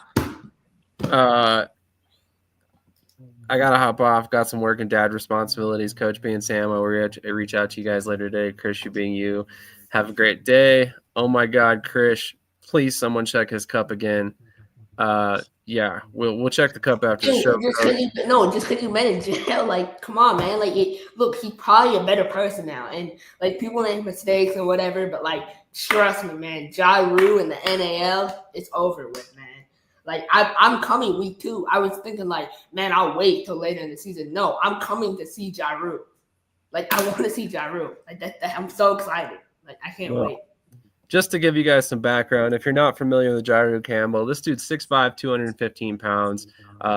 He had Harlan Hill Trophy winner in college. So, I mean, obviously high-level player. Led his team in college to a 15-1 record. I'm pretty sure I cannot find it at the moment. I know he won some sort of award with the IFL early on in his career. I want to say Offensive Player of the Year, but don't quote me on that. He's a great player, super dynamic. But yeah, I do have some concerns about his ability to actually be on the field. But if he is there, he quickly becomes one of the most dynamic players in the NAL, specifically at the quarterback position for sure. Stupid question. Besides the obvious indoor, what's one of the biggest differences? Well, there's quite a few differences. It's 8-man football, so you basically subtract 2 offensive linemen and 1 wide receiver, and then basically on defense, it's a 1 defensive lineman, 1 linebacker, 1 defensive back. Typically, depends on the style, and then you also have narrower and taller goalposts. But we can definitely cover some more details if you need. See, one thing I want to point out about Jairo that no one is talking about is his ability and his quick release. In indoor ball, you need a quick release. If we took all the quarterbacks in the NAL, I would say, Coach B, if we took all the quarterbacks in the NAL, 1 through 9, Jairo would probably have the quickest release in the league. And that alone, with his his legacy and what he brings and his athletic talent and the receivers. I looked at Bismarck 2022 when he played, they were awful. They were 3-12. They had no receivers. Now he has good receivers. Deion McShane, I was told last night Aaron Dilworth is 100% coming to play blow, right? So, I mean, just that receiving core alone. And then the running back, Boom Williams. They need to add pieces on the O-line. But if they add a couple pieces in the O-line, man, I'm really I can't take back what I said about Playbook before, about how this is going to be, the dynamic will still be off for sure. But this move gives me so much respect. This move alone, I think, is going to have them maybe make the playoffs over Dallas, to be honest. So that's my opinion. Wow. So a couple other moves. Austin Jones signs with this Line of Liberty, and then Brandon, man, I'm probably going to butcher his last name, so I apologize ahead of time, Brandon, if you're watching. You Unganst? Not sure how to pronounce that. I apologize once again, Brandon. Offensive lineman, spent some time with Shreveport last year, played really well. Also has spent some time with Sioux City. Any thoughts on either of those moves or any of those moves, Coach B? I like the Campbell move. Other than that, they all are good moves. Everybody, like I said earlier, everybody's gonna be competitive in the league this year. I think teams are starting to shape up, and as you go deeper and deeper, before camp start, you're gonna see more and more assignments and people filling out their rosters a little bit more. So I think that was a great move. Yeah, Coach Thomas just waiting till Vegas Nighthawks training camp ends so then he can add some guys. No, but I think, look, at the end of the day, like Southwest, man, they've been kind of, I don't want to say lacking this offseason. I think they have signed some good pieces. I mean, D-Wash, Struck, whatever. But there's a couple pieces, man. I need another running back. I need another linebacker. I need some more pieces in Southwest. I can't really make a judgment yet. So I don't know. Whoever the player personnel guy is, man, they must be real slow with putting in the transactions on the website, but it's taking forever. Yep. That's probably the exact issue right there. Austin Jones is a nice D lineman. He played with Oklahoma Flying Aces with Coach Davis, and he's really good. He just wasn't developed properly. I think in Salina, he would be solid for them. Good interior guy. I agree. That's why I wanted to talk about it. It was a good signing. Couple questions here, and then also a comment. Bob Wilson checking in. Obviously, as you can see, he is tied in with the Mid-Michigan Grizzlies, which we will discuss a little bit later. But I'm going to throw a link in the chat right now. That is the link to our second channel that is specifically for live sports. Last night, we had Karate Combat 58. We also had the San Jose State and San Diego State men's college basketball game back to back. So we had 8 hours of free live sports content, and we will have the WIF championship game Sunday at 8 p.m. Eastern. with between Mid-Michigan and Pittsburgh Outlaws. So definitely make sure you go over to that other link when we get done here, subscribe, and help us grow that channel. We're about to hit 100 subscribers there. Had a huge jump last night thanks to all that content. We're anticipating another jump with the WIF championship game. We also have this question here. Where do you see these NAL moves? Can't find on the website. We follow all the team pages. We take notes throughout the week as they announce moves, and we go based on that. And then you also have the rosters on the website that you can track, which I just found out about myself. I was not aware that they've been tracking the rosters as of late, but so they don't have the transactions listed, but the rosters list all the names. All right, so we have another crazy comment. So, all right then, ban that user. Are the games televised? It depends on the league. Some leagues have television partnerships. The IFL recently announced a partnership with the FanDuel Sports Network. There was a partnership with Vice TV and the AF1 last season, in addition to Evergreen Now. IFL Network is also the other streaming part for IFL. NAL is on YouTube, so you can catch all their games for free. And TAL is on Fan Club and YouTube as well. American Arena League will be on YouTube. AIF's on YouTube. So a lot of games available on YouTube. If you search indoor football, I'm sure you'll find some games there from one of these leagues. Not sure why the link is not showing up as a link. I'll put it as a QR code. Can I break my news, my NAL news? Do you have any of those like sound bite things, like the breaking news sound? Or no, I don't. Maybe. Hold on. Yeah, we just gotta get this loaded, man. Damn. Apparently, hold on. Maybe. Here we go. There you go. That's all you get. Man, Leaf, Curtis, and Amarillo, y'all are screwed. So multiple sources have told me that Amarillo Warbirds head coach Jermaine Blakely is being suspended by the NAL. The game amount is undetermined. A previous head coach had been already suspended on another team, your favorite team, but that will most likely be for half the season. So Amarillo is without their leader. Big loss for them, man. I don't know what's gonna happen, man. So spank, and it's really bad. So I wonder who's gonna be the head coach. Man, I wonder who's gonna be the head coach now. Billy Perry or what? I want to see Billy Perry. I would pay money to watch Billy Perry coach that team. Like that. That's how badly I want to see Billy Perry be the head coach for the first couple of games or however long it's been. So. I don't think Billy Perry would be a bad head coach, honestly. But that's me personally. I think he has the demeanor of a future head coach. I don't know that he's going to be there right away, but who knows? That is big news though. 2 head coaches suspended, and we haven't even gotten to January. It's good. It's a really good thing. It shows accountability, right? Like a lot of people, nowadays they don't want to be held accountable. Like. Obviously, I tell Coach B all the time, like this league, they're not playing this year. It's a different level of they're coming after you, and it should be that way. They want to be a professional league. They're gonna act professional. Guys are gonna get suspended. Guys are gonna be held accountable. You can't go around and play like Leaf Curtis is used to semi-pro ball. So now it ain't no semi-pro anymore. This is the real pros. So you got to get used to it, right? So trying to do your little training camp and when a player tears their ACL or gets hurt and not take responsibility for it because you want to think like you know more than everyone when you don't.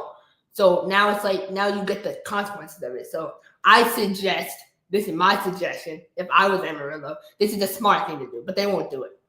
Go ahead, fire Jermaine Blakely, give Jermaine an opportunity to join another staff in the AF1, and get your phone and call Coach J.A. Anderson, who lives in Dallas, who coached Corpus Christi last year, who's coached in the NAL previously for the Monterey Steel. Give him a call, name him the head coach, and give him time to build a roster. That's what I would do if I was them. So J.A. Anderson should be the next head coach at Amarillo. That's what I would do. But not everyone thinks like me.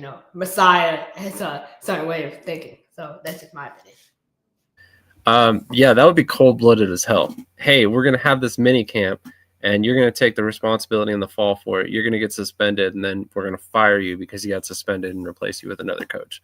I'm not saying it wouldn't happen. I'm just saying that's cold-blooded as hell, Krish. Man, you are going to be a cutthroat owner someday. Brian says, seems like the last year the NAL transaction page was much easier to follow. Wonder why they made the change. Poaching, my friend. That's why all these teams have made changes with their transaction lists, from my knowledge. Unfinished, if you have some time, go over to shadysportsnetwork.com. We have multiple articles on the differences between arena and indoor football. One very recently, I think, was a couple months back. Definitely check that out. It will clear up a lot more details on what the differences between the leagues and all that. And as always, make sure you guys are hitting the like button. So transitioning over from the NAL, there's a couple other subjects to talk about. AIF news, some AAF1 news as well. Before we get to that, we're going to run one more commercial break, and then we're going to turbo through the rest of this show and close it out in a timely manner for you all. Thank you for bearing with us through the technical difficulties earlier. And if you haven't done so already, make sure to go check out our merch at brandingblanks.com, Shady Sports Network.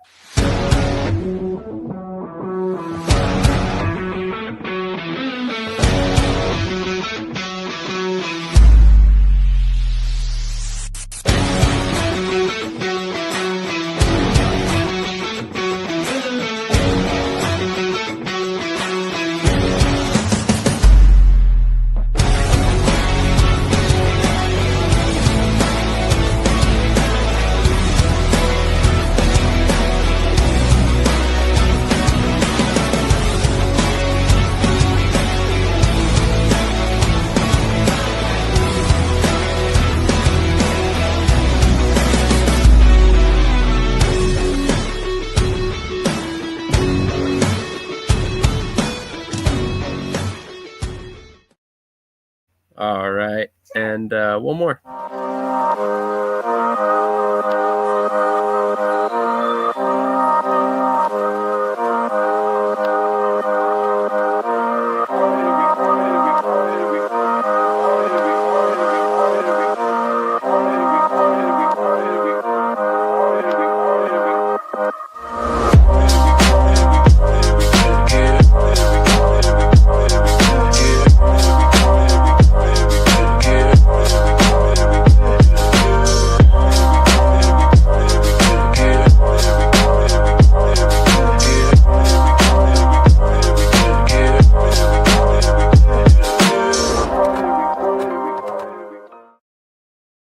Then just one last reminder that we have partnered with the Columbus Lions. You'll be seeing a lot of them on this network moving forward. They will be basically having a commercial broadcast on every show that we have each week. So roughly 30 runs of a commercial every month.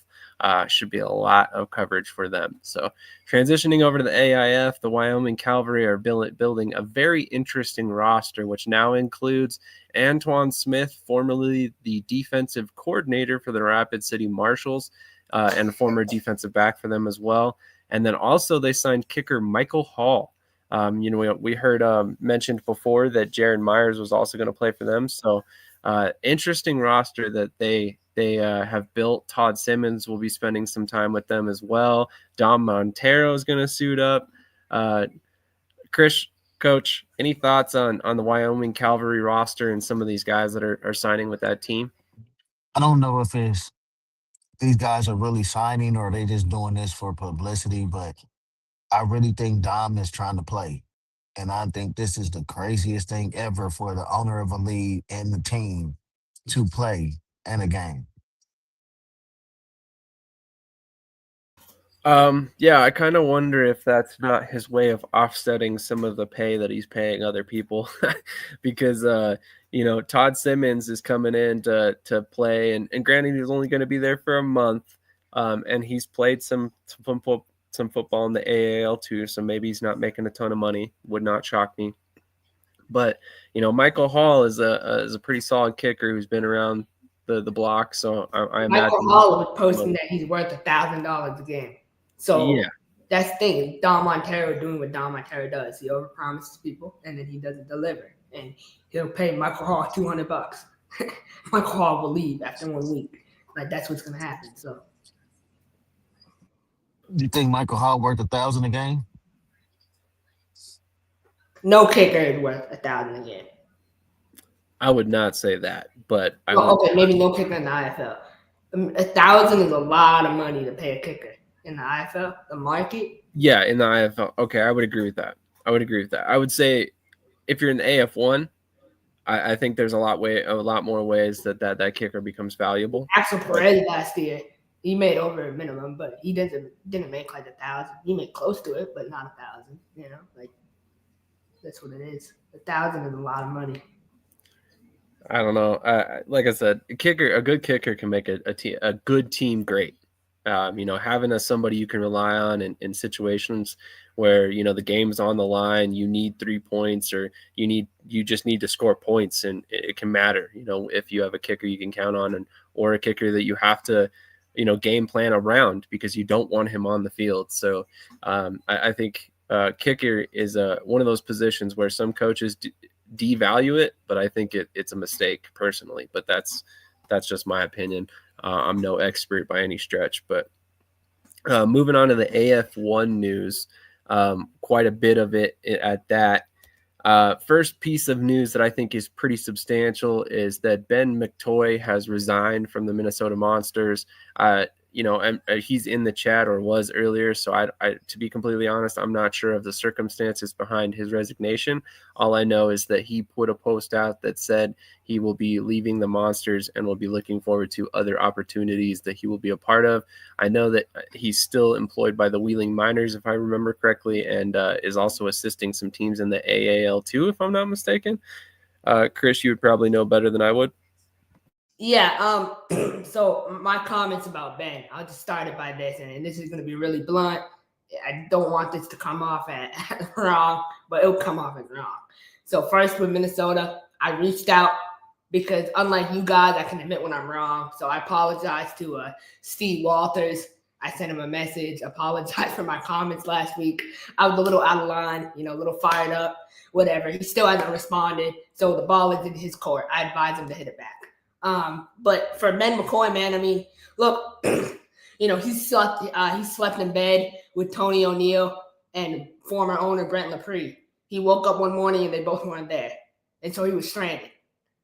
So, Ben McCoy in the bed by himself, man, it ain't a recipe for anything good. And, Darren Clark is not your typical, head coach, man. I mean, this dude is like, I can't even describe Darren Clark to you. I can't. He is the most probably unique person I've met in this game in so many different ways. And it's just it's like you could think you're on good terms with him and then you're not. And it's like, but he does a really good job in a way of like handling criticism. Like he doesn't lash out per se, but he doesn't. And so he's very like unique. And that's the only way I can describe him. Like I talked to him this week. I thought we had a great conversation. And then I go and I hear something different 2 hours later. And so it's like, it's really like confusing to me. But Darren Clark is taking all player personnel. Like Darren Clark is a messiah of Duluth. Like he is Duluth now. Like that's his team. Ben McCoy knew that. He saw that on the wall. He saw, okay, Darren Clark is going to be the leader. Like I had no say. Like now, instead of Ben McCoy going out and getting players, that was going to change. Everything goes through Darren Clark now. That's how it's going to be. That's what they said. So I feel like for me, I think Ben McCoy saw the writing on the wall. I love Ben McCoy. I consider him a friend. Really good guy. Really someone that cares about the players. I will say that guys leaving Duluth and going to other teams like Duron Maxwell, he left. That's a huge mistake. Huge mistake. he's treated like a god up in Duluth. I don't know why you would leave, right? So certain things, like I think loyalty sometimes gets in the way of some decisions, but in my opinion, I'm proud of Ben for standing up for himself and leaving. I think he did the right move. But I wish the Minnesota Monsters the best this year. I really do. They spent so much money on sign-on bonuses. I mean, Jacob Lambert probably has lost, $30,000 already on sign-on bonuses. So he's already, losing money. I hope he knows, like, he's committed so much to this team that if they don't win in year one, it's going to be a complete, It'll be rough to write those checks, I'm sure. A couple comments. Caleb says, unique. Sounds like what you are describing is being fake. I think you have to kind of deal with Coach Clark to understand how he operates. I don't think that what he does is fake. I think that's just who he is. And it's just how he handles himself, and I don't think there's anything wrong with it per se. So he's just a unique person, not a bad person by any stretch. McToy, Chris, A-T, not an M on his last name, my man. They're going to be straight. Yeah, absolutely. I don't think Minnesota's going to have any issues. He knows they're not. He knows they're not. He's just saying that. He's just trying to be nice. But Ben is a really nice guy. Ben is someone who'll never criticize his former employer, but it's just I'm not saying they won't be straight. I'm just saying different now because he's not there. You know what I mean? Because he has so many connections, like, to guys, but like he never told me this, and I know that he knew some of his TL guys, like the original 7.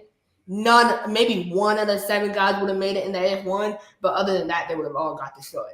So he knew, like, he probably had to move on from those guys, and he made good moves. I mean, he brought in Jamal Banks, a receiver from Nebraska. He brought in Kyler Edwards. Like, he brought in some guys, and so it's all. I want to know this whole sign-on bonus thing. Like, I really want to understand whose idea it was, what the logic was behind it, what Jacob Lambert thought, why he thought it was a good idea. Like, I just really want to understand that thought process. Because, taking over a team year one, it's a lot. It's a huge investment. So that's what my thought process is behind that. He may not have known. I mean, I don't know. But Ben McCoy will be getting in a new bed soon. It'll be announced next week. So get ready for it. I'm excited for Ben. Is it in the AF1? I'll let Ben say that. Ben, can we get you on the show before you name your next destination and we are barred from having you on? Just kidding. Would love to have you on, though, sir. You've definitely done a great job building some rosters over the past couple of seasons, and I always like to show respect to the people who are, and everyone is welcome on. Like, Steve Walter, Jacob Lambert, like, everyone is welcome on. Yeah. But it's up to them to come on, right? Like, yeah. I say a lot of stuff, but everything I say is factual, so it's what it is. Yeah. And speaking of facts, one of the things that we were recently, we upset some people by talking about, and we'll kind of tread lightly here, but was the fact that Stockton has been kind of lingering out there and has yet to really do anything of note in terms of actually play games. And obviously, we understand the thought process, right? There's a financial situation here. There's a logistical situation here that all factors into whether they're going to play or not. And I have respect for the fact that they are not putting themselves in a position to sign players and potentially put those players in a bad position.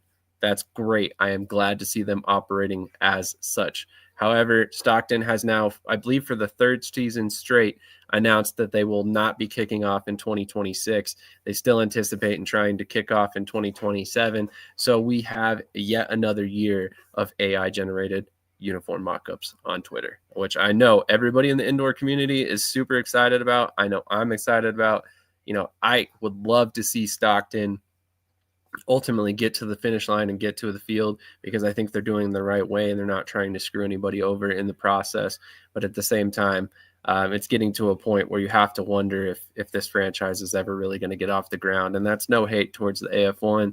It's no hate towards Stockton.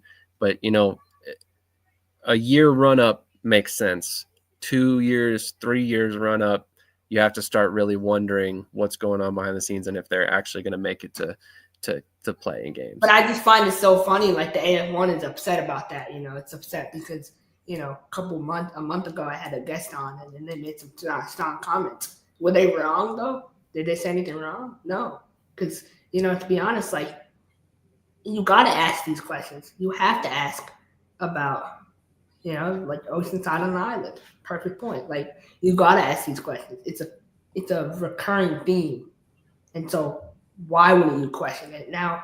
I wonder what's going to happen with Oceanside. I wonder what's going to happen with Beaumont. Are we going to mention the fact that Beaumont's best player on the offensive line's left? He up and left when he lived in Beaumont? Does that not? Are we talking about Oliphant? Yeah. Yeah. Well, I mean, he was My released. thing, Did he leave or was? Yeah, no, he yeah, left. I thought he was signed. I thought he was signed with Beaumont. Yeah, he re-signed back. But then they released him this past week, or was that? Why would they release him at center? He lived in Beaumont, so I don't know. I was just saying he was released. Was that because and of got a championship rings yet? So something must, something must have rubbed him the wrong way for him to go back to Washington. He knows Washington won't do anything this year, so why would he want to go back? I don't know, man. I don't know the insides of his decision making. I know he's back with Washington now, which we were going to discuss that. I think that's a huge move for them. A great move for their offensive line, and I think it's going to be a huge addition to that team because I think one of the locations they were kind of really hurting was that offensive line. But just another indicator for Washington that they're swinging for the fences. They're not messing around this season. It's not the same Washington that we've kind of laughed at and made jokes about over the past couple of seasons. I think this offense is actually going to be something to watch this season. And I think a couple people who will remain nameless, Krish Vyas, will have some apologies for J.R. Wells by the end of the season. Just saying. Will they be able to execute? I'm not apologizing. Shit, I'm not apologizing for anything because I'll be right. JR knows where to find me. It ain't hard, but for reality, it's like JR is not that guy, I know he's not that guy, but he's gonna let everything you say roll right off his back and keep living life. I don't care how many moves they make. I'm still not content that they're gonna be a top tier team in the league. I didn't say top tier. I just said I think they're gonna be a lot better this year. Yeah, they'll beat Oregon and they'll beat Oceanside. Like maybe they run in the same offense they ran last year, which was the problem. With better players, though. No, Sam thinks that 8 out of 9 teams in the AF1 make the playoffs, so that's good.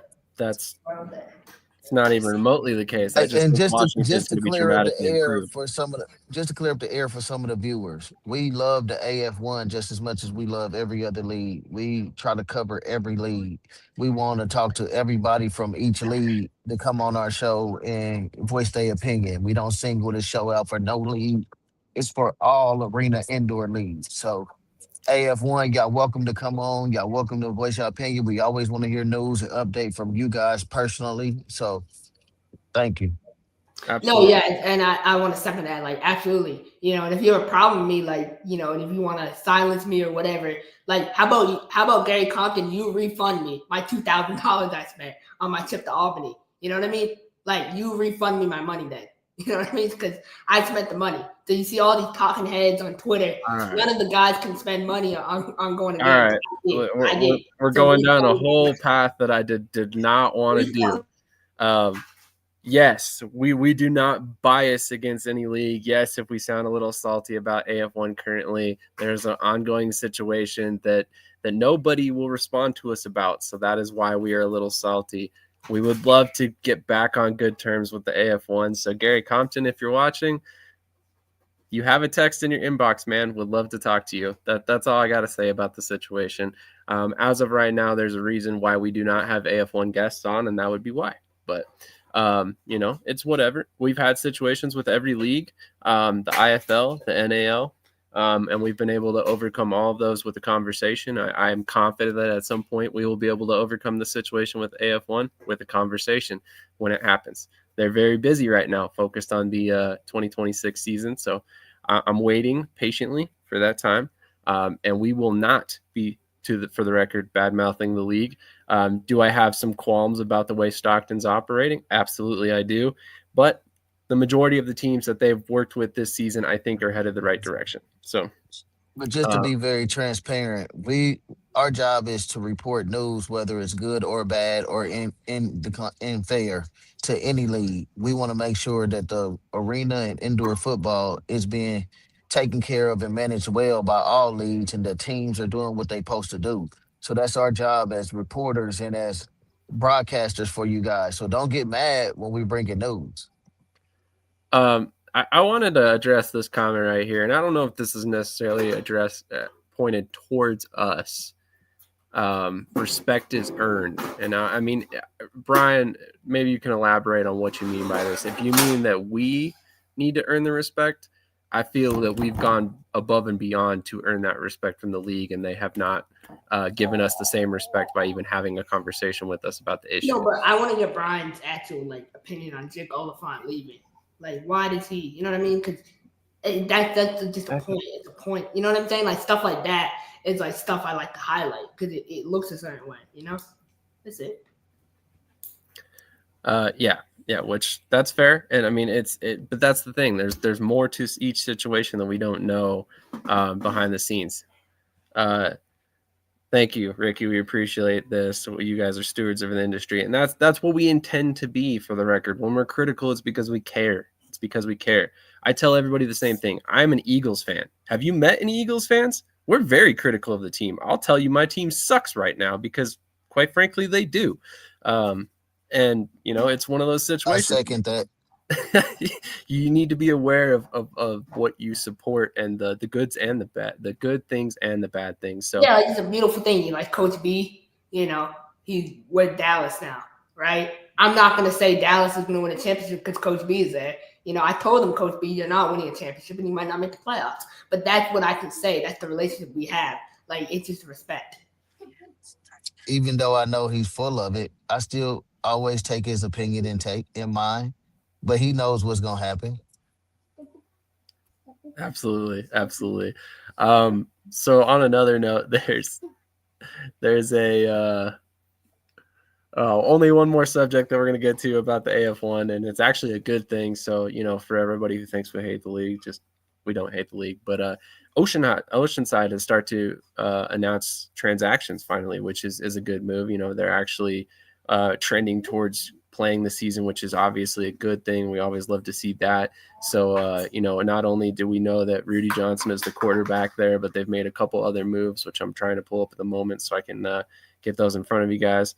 But any thoughts on what Oceanside is doing in terms of building their team more local in 2026? They building it the way they want to build it. They going by their own standard. They not doing what other teams do or what people say we're supposed to do. They doing it Oceanside's way. And I think that's going to benefit them in the long run and help them out as an organization. Absolutely. I think, a lot of people are saying what they want to say about, having local players. And yes, you may not necessarily be a championship contender in year one, but what I always try to remember and keep in the back of my mind is that these teams have to get off the ground before they worry about championships. And if you focus on all local and you don't have to spend $1 on housing in year one, that sets you up for success in year two and year three and year four. And that's what this is really about. If they want to be around long term, that's why business decisions like going local players and stuff like that, local coaching staff comes in play. So Mike Davis just having breakfast while drinking my tea, enjoying the show. Cowboys fans up in here. They threw rocks at Patullo's house. That's because he's a terrible play caller. Gonna change my name to Kermit. See, this is exactly why I'm showing up to our game a day early for my safety, because I feel so unsafe, going to a Vegas Nighthawks game. Oh my Lord! I'll be showing up a day early. I'm going to be suited and booted with my shiesty on, and I'm probably going to hire private security too for my safety. You probably need it because of all the stuff you say. My biggest issue is that AF1 is in year two and didn't want to keep the history of the AFL, but have the arrogance of the league that has been playing since 1999. This is not exactly accurate. I think they would have liked to keep the AFL name, but there was legal obligations that forced them to not keep it. Chill Yeah, Mike Davis then says, you couldn't let's be keep the real. AFL name with it's owned by somebody else. You would have to buy the rights to the name, and I don't think they wanted to go through that with the previous ownership group. Yeah, absolutely. And here's a comment that I actually want to address because I think it's funny. Let's be real. It's natural for anyone to have a favorite team or league. It will always show because you can't hide it. It's natural. Nothing wrong with it. Well, that's the funny part about this situation with AF1 is we've been team AF1 for a while now. And it's just all of a sudden somebody said something on the show and next thing you know that it's an issue. So the NAL knew they I were a don't secondary product and have been building part by part. Shady. I don't think nobody on the show is more Team AF1 than me. I actually had a team in the league, wanted it to stay, and still want the league to grow. So everybody, we want every league to grow. If every league grow, then eventually one day they all realize they need to join one league and make just one indoor football league, and it'll be big for everybody where you get major deals. So we don't dislike no league. Yeah, and that's the whole goal. We want all of these teams and leagues to succeed because we're in media. The more sports we have to cover, the better. Oh man, we got an unexpected guest. You can call him Kermit, I guess. What's up, Coach? What's up, guys? How's it going? Oh, just living the dream out here, enjoying the nice weather out here in Vegas. How's your tea? It's great. How about you guys? I just wanted to address, the private security part, right? Minors have to have supervision of adult when you come to Vegas anyway. So, Chris, you'll be safe.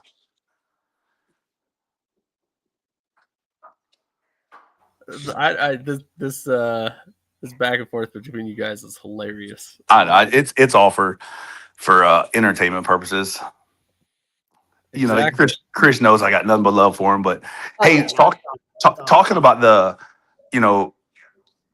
Oceanside, and I don't care about F1 or any other. I mean, I care about all these because it's good for the players, right? But I have a hard time with teams announcing and then pushing, and teams announcing and then pushing, right? It just gives it's such a bad look for the area and the community that they're in because it seems like it's all smoke and mirrors, right? If there's legit opportunities, like a team's going dormant because you're changing owners. Okay, say it, right? If a team, hey, we got to raise more funds, just say it.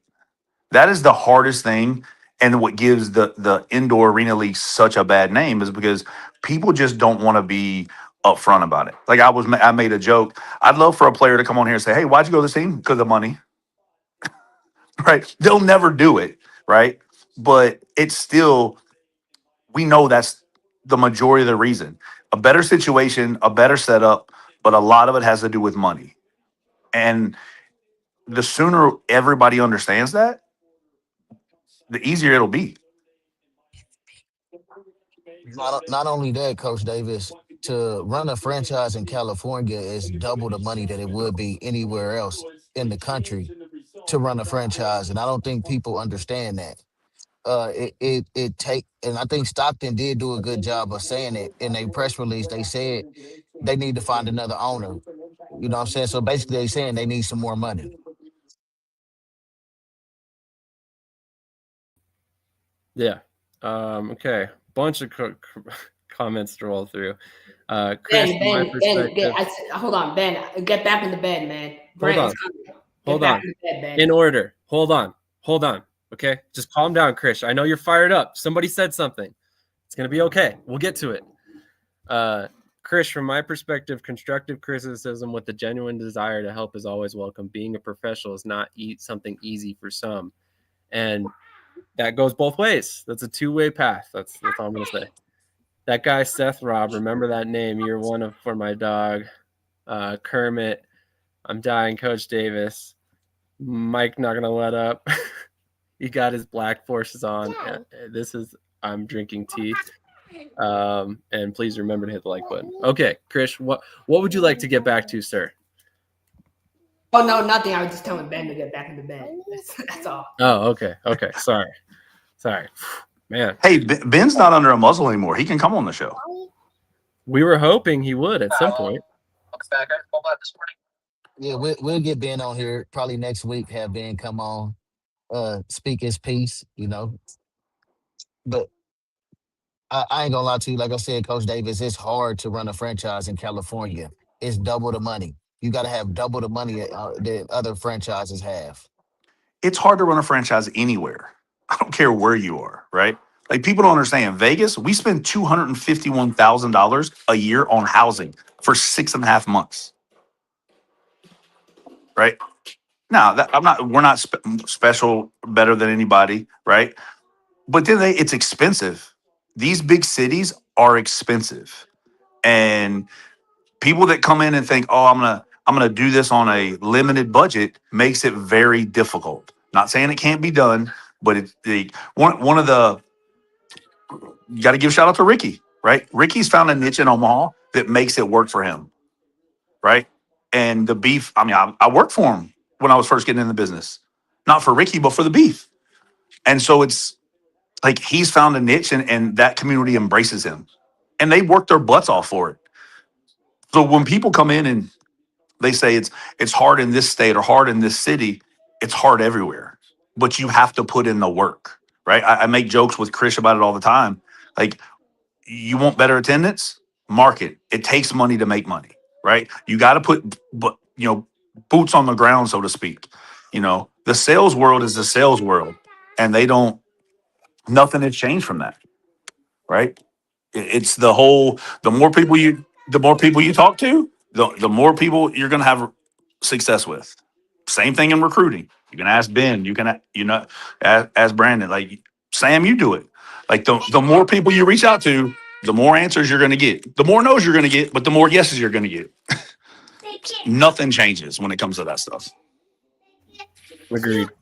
We try to pride ourselves on talking to everybody and having connections in every league. So, that's part of it. We like to try and have informed information. We put it out there and stuff like that. So, we are, we do criticize, like I said, and sometimes it comes off the wrong way. Krish is really tough to get to word things that's not so inflammatory, but it's okay. Somebody's got to be Stephen A. Krish. It's okay. But having your opinion is having your opinion. Like that's the beautiful thing about this show and this platform, right? Yep. Nobody can tell you your opinion's wrong. It's your opinion, right? So Right. at the end And of I the think day, that's what people take out of content. People take it out of content and take it personal. That's why I say it's no directive to no lead or no team or no players. It's just our opinion and what we've heard or reported.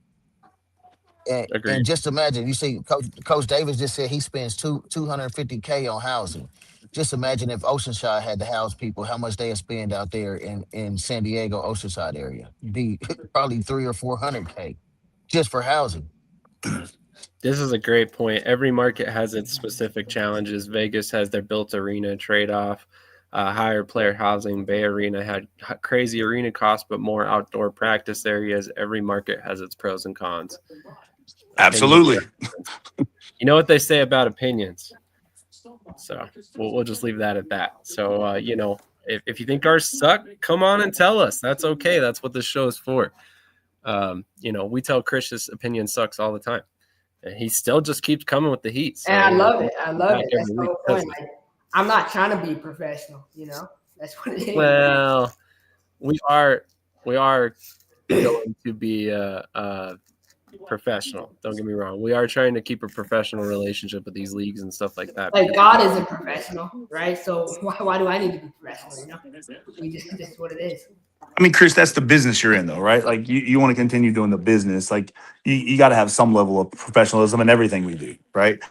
I understand we all have our opinions. That's the beautiful thing about everybody. Their opinions, right? You can speak on what you want to speak on, and you can muzzle what you want to muzzle. That is the beautiful thing about this world we live in, right? And not everybody's going to like what you have to say. Not everybody's going to like what I have to say, or B, or Sam. That is the business, I mean, like, think about it from a coach's perspective. The hardest day of the year for us is when you make roster cuts at the end of training camp. Because you literally are telling somebody that they're not, you don't think that, in your opinion, they're not good enough for your team. But everybody we've cut in the last 3 years in Vegas has gone and started somewhere else on somebody else's team. Just because they're not a fit for me doesn't mean they're not a fit for Sam or Ben or Brent, Brandon or anybody like that. So, I mean, it's the world we live in. Oh, Daddy's on the phone. Agreed. A couple comments here. Because you represent a business. Yes, Krish, you represent a business. Keep that in mind. And then you can't expect to succeed if you can't be professional. Krish is being sarcastic, guys, for the record. Yeah, I should have rephrased that. He owns a suit. He knows how to kiss booty with the best of them. Don't worry. You still have to be professional. Don't do things to stunt your growth. There's always a way to say things that can be direct and professional at the same time. We were in an AF1 segment, and an IFL coach randomly appeared to talk about an expansion team. Daddy, love this show. It's a unique show. It's grown to become a beast of its own. Let's just say that. That's the beautiful thing about being in the business for over 20 years. You know enough people and know enough about everybody else. Agreed. And that's kind of the thing, you guilty by association in the indoor world. So, a lot of these guys, they care about the other leagues and stuff too, because by extension, they get affected by the decisions that are made in every other league. So it's hard not to just look away and ignore what's going on in that league. And I think it's a beautiful thing. Like Coach Davis has been in this for 20 years, and my boy Jawad has only been in it for 8, and he still has a higher winning percentage. So I just wanted to point that out there. It's amazing thing. Hey, when has Jawad coached a single game? He still put the team together, so that's okay. Well, when he coaches a game, you can talk about winning this and that.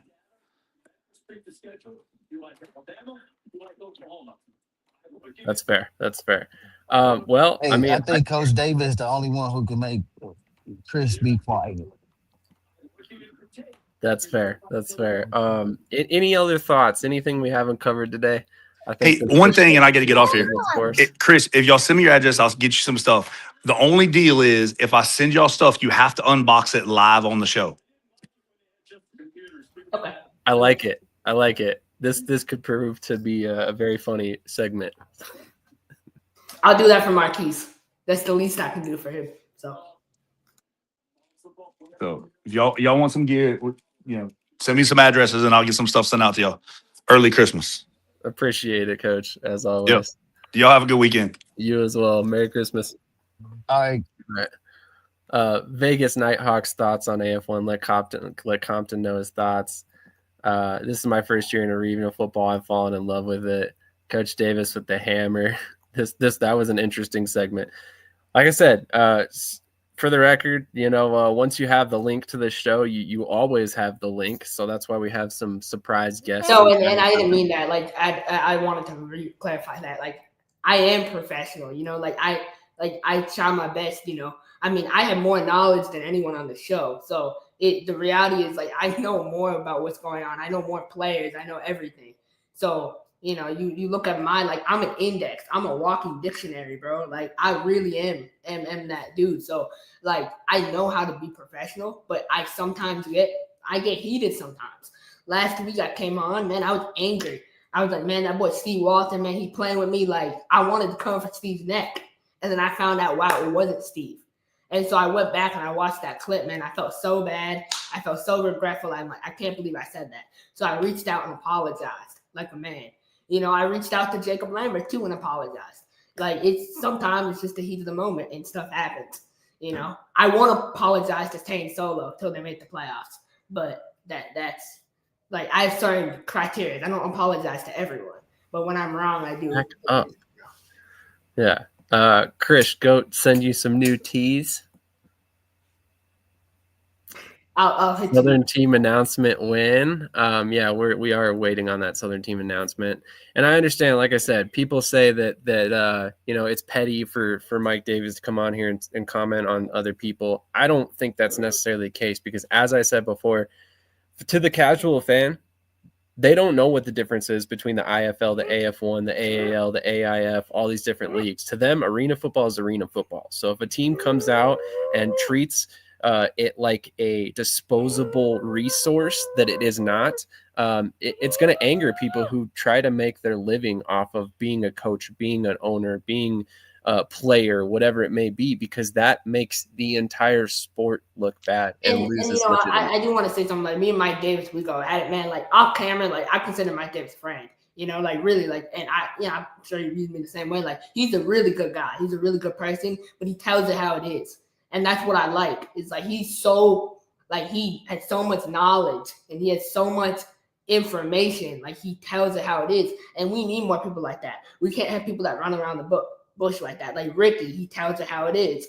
Like you need people like that. You need people who stand up and say it the right way. You don't need people who sugarcoat and tell things to fit them in a certain way. I'd rather someone be real to me. Exactly. Like, anyway, we got off on a complete tangent that was not supposed to happen. We were not, I was honestly didn't want that information out there, but here it is.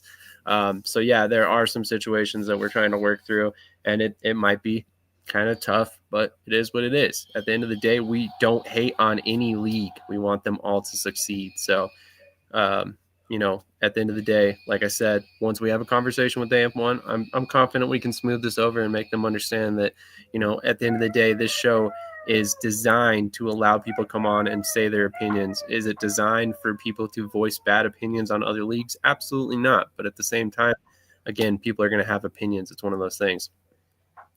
Adrian says, I may be biased, but I feel coach has been good about speaking generally about the sport and not any teams or leagues specifically. As we all know, what's good for one team or league is good for us all. Bingo, right there. But you guys keep doing what you're doing. The AF1 will eventually come. Just keep showing the league love. Keep pushing people to pay attention to the game of arena as a whole. Remember, even in the media world, it's earned, not given. You're right. Everything's earned, but that's kind of the frustration of this whole situation. But enough about all this. That was way more of the time spent on that than we really needed to get into it. But we're going to go ahead and close this one out. Any final thoughts, anything you guys want to say before we get out of here? We've been on for damn near 3 hours at this point, so it's definitely time to wrap it up. Yeah, there's a question that is posed in the group chat real quick, Coach B, and I just wanted to get your thoughts on it. What do you think the difference when building a team is between a blueprint and a culture? So culture versus blueprint. Like, what do you guys think about that idea? I don't really think it's a difference. You gotta have a blueprint for what you're gonna do and a foundation of where you're gonna go with your organization and how to build it up. The culture, what comes with building that foundation and that structure and that blueprint. The culture and the brand is what you bring to the table as part of that blueprint after building the foundation. So they go hand in hand. There's no difference. What about you, Sam? What do you think about that? Yeah, I would agree. I mean, I think a culture is just another word of saying a blueprint, in my opinion. I mean, a culture is about bringing in a certain type of person, a certain type of energy. And I think in order to do that with any sort of consistency, you have to have a blueprint on how to succeed at that. So I think they kind of go hand in hand, like Coach B said. I don't really think that it's just a different way of saying the same thing, realistically. Blueprint is the standard. Blueprint is the goal. So for us, 2021, that's the blueprint. That's how you do it. You get a bunch of guys who buy in. The culture is what is put in place to achieve the blueprint, if that makes sense. That's how I view it. So I think it's a very interesting topic, and we'll continue to discuss it. But I think it's something that, in future episodes, like really important, because this is how the team that win the championship every year. Coach Davis, the first couple of years, he built the culture, right? Last 2 years, he built the blueprint, right? I mean, look at how many wins. 23 wins in 2 years versus the first 2 years, 11 wins. So it's building, and I think it's a little different with Coach Davis. Coach Davis already had a culture coming from Nebraska Danger. Everybody in the arena world know what to expect when you go play for Coach Davis or what you're doing with Coach Davis. So he already had the culture. He just had to build a blueprint in a new city. That was it. And in other news, I want to welcome Grand Islands to the TAL, new organization up there where the old Nebraska Danger is, where Coach Davis was. So congratulations on Grand Islands. They doing a name your team deal online right now. So all you TAL fans go in there and try to help name out the new team in Grand Islands. I would call it Agreed. the Nebraska. I would call it the Nebraska Danger again if I was y'all, because the name is successful there. Well, about that, Bozelman, I think, still owns the rights to the name. They still have an active website for the team, actually. If you go look it up, you can still technically contact them to sponsor the Nebraska Danger to this day. So, and I checked. The link is still active. You can literally email them right now if you want. So, just a thought. But yeah, final thoughts for me. As always, make sure you're supporting the companies that support us. Believe it or not, podcasting at this level and how we do it is not free. It's actually not cheap, believe it or not. So, all these different sponsors that we have, all the different teams that advertise with us, all of it adds up to cover our costs, and then eventually put hopefully some cash in some of these guys' pockets that spend a lot of time researching and keeping on top of all the different subjects. So all you have to do, you don't give us your money. You go buy products that you already want to purchase. You go support teams that you already wanted to support, and in turn, it supports us. So we'll never ask you for your money directly, and we really appreciate that you guys all support us and tune in every week on the show. I know somebody wanted me to give my thoughts on Jalen Hurts. I'm not going to do that. If you want to tune in and get my thoughts on Jalen Hurts, you will have to tune in at 9 p.m. Eastern time tonight to watch NFC Beast, where I do voice my opinions on the Eagles every week. And you can join us every week, Saturday, 9 p.m. Eastern. And if you haven't done so already, make sure you jump over to Shady Sports Live Events and subscribe to our second channel. As mentioned before, the WIF Winter Indoor Football League Championship will be broadcast there Sunday, 8 p.m. Eastern time. It is the Mid-Michigan Grizzlies versus the Pittsburgh Outlaws, two teams that we will be covering very closely here on the network, in the AAL2 and the WIF moving forward. But on that note, we will catch you guys in the next episode. Hey, put Juwan in the IFL Hall of Fame, man. The ballot's coming out soon, so that's my thing. Put him in the Hall of Fame, baby. Hey, also, if any of you organizations or teams out there want your company marketed, get with Sam or Chris, and so we can get you a commercial or get your brand out here in front of everybody in this arena podcast right here. Yeah, absolutely. We can't go too crazy. Obviously, want to make sure each team gets their shine, but definitely would love to talk to any and all teams that would love to speak with us. Graphics on the website, social media posts, all that stuff. We can offer it all. So we'll catch you guys in the next episode. See you next Saturday at 8 a.m. Eastern time right here on Shady Sports Network. Make sure you just subscribe to all our channels. And as always, like I said, go support your local indoor arena team. Yo, what's good? Cedric the bus driver here. I don't know about you guys, but I know what I will be doing every Tuesday, Saturday, and Sunday. And Thursday nights too. I'll be over at Shady Sports Network, so catch up with me. Holla at your boy.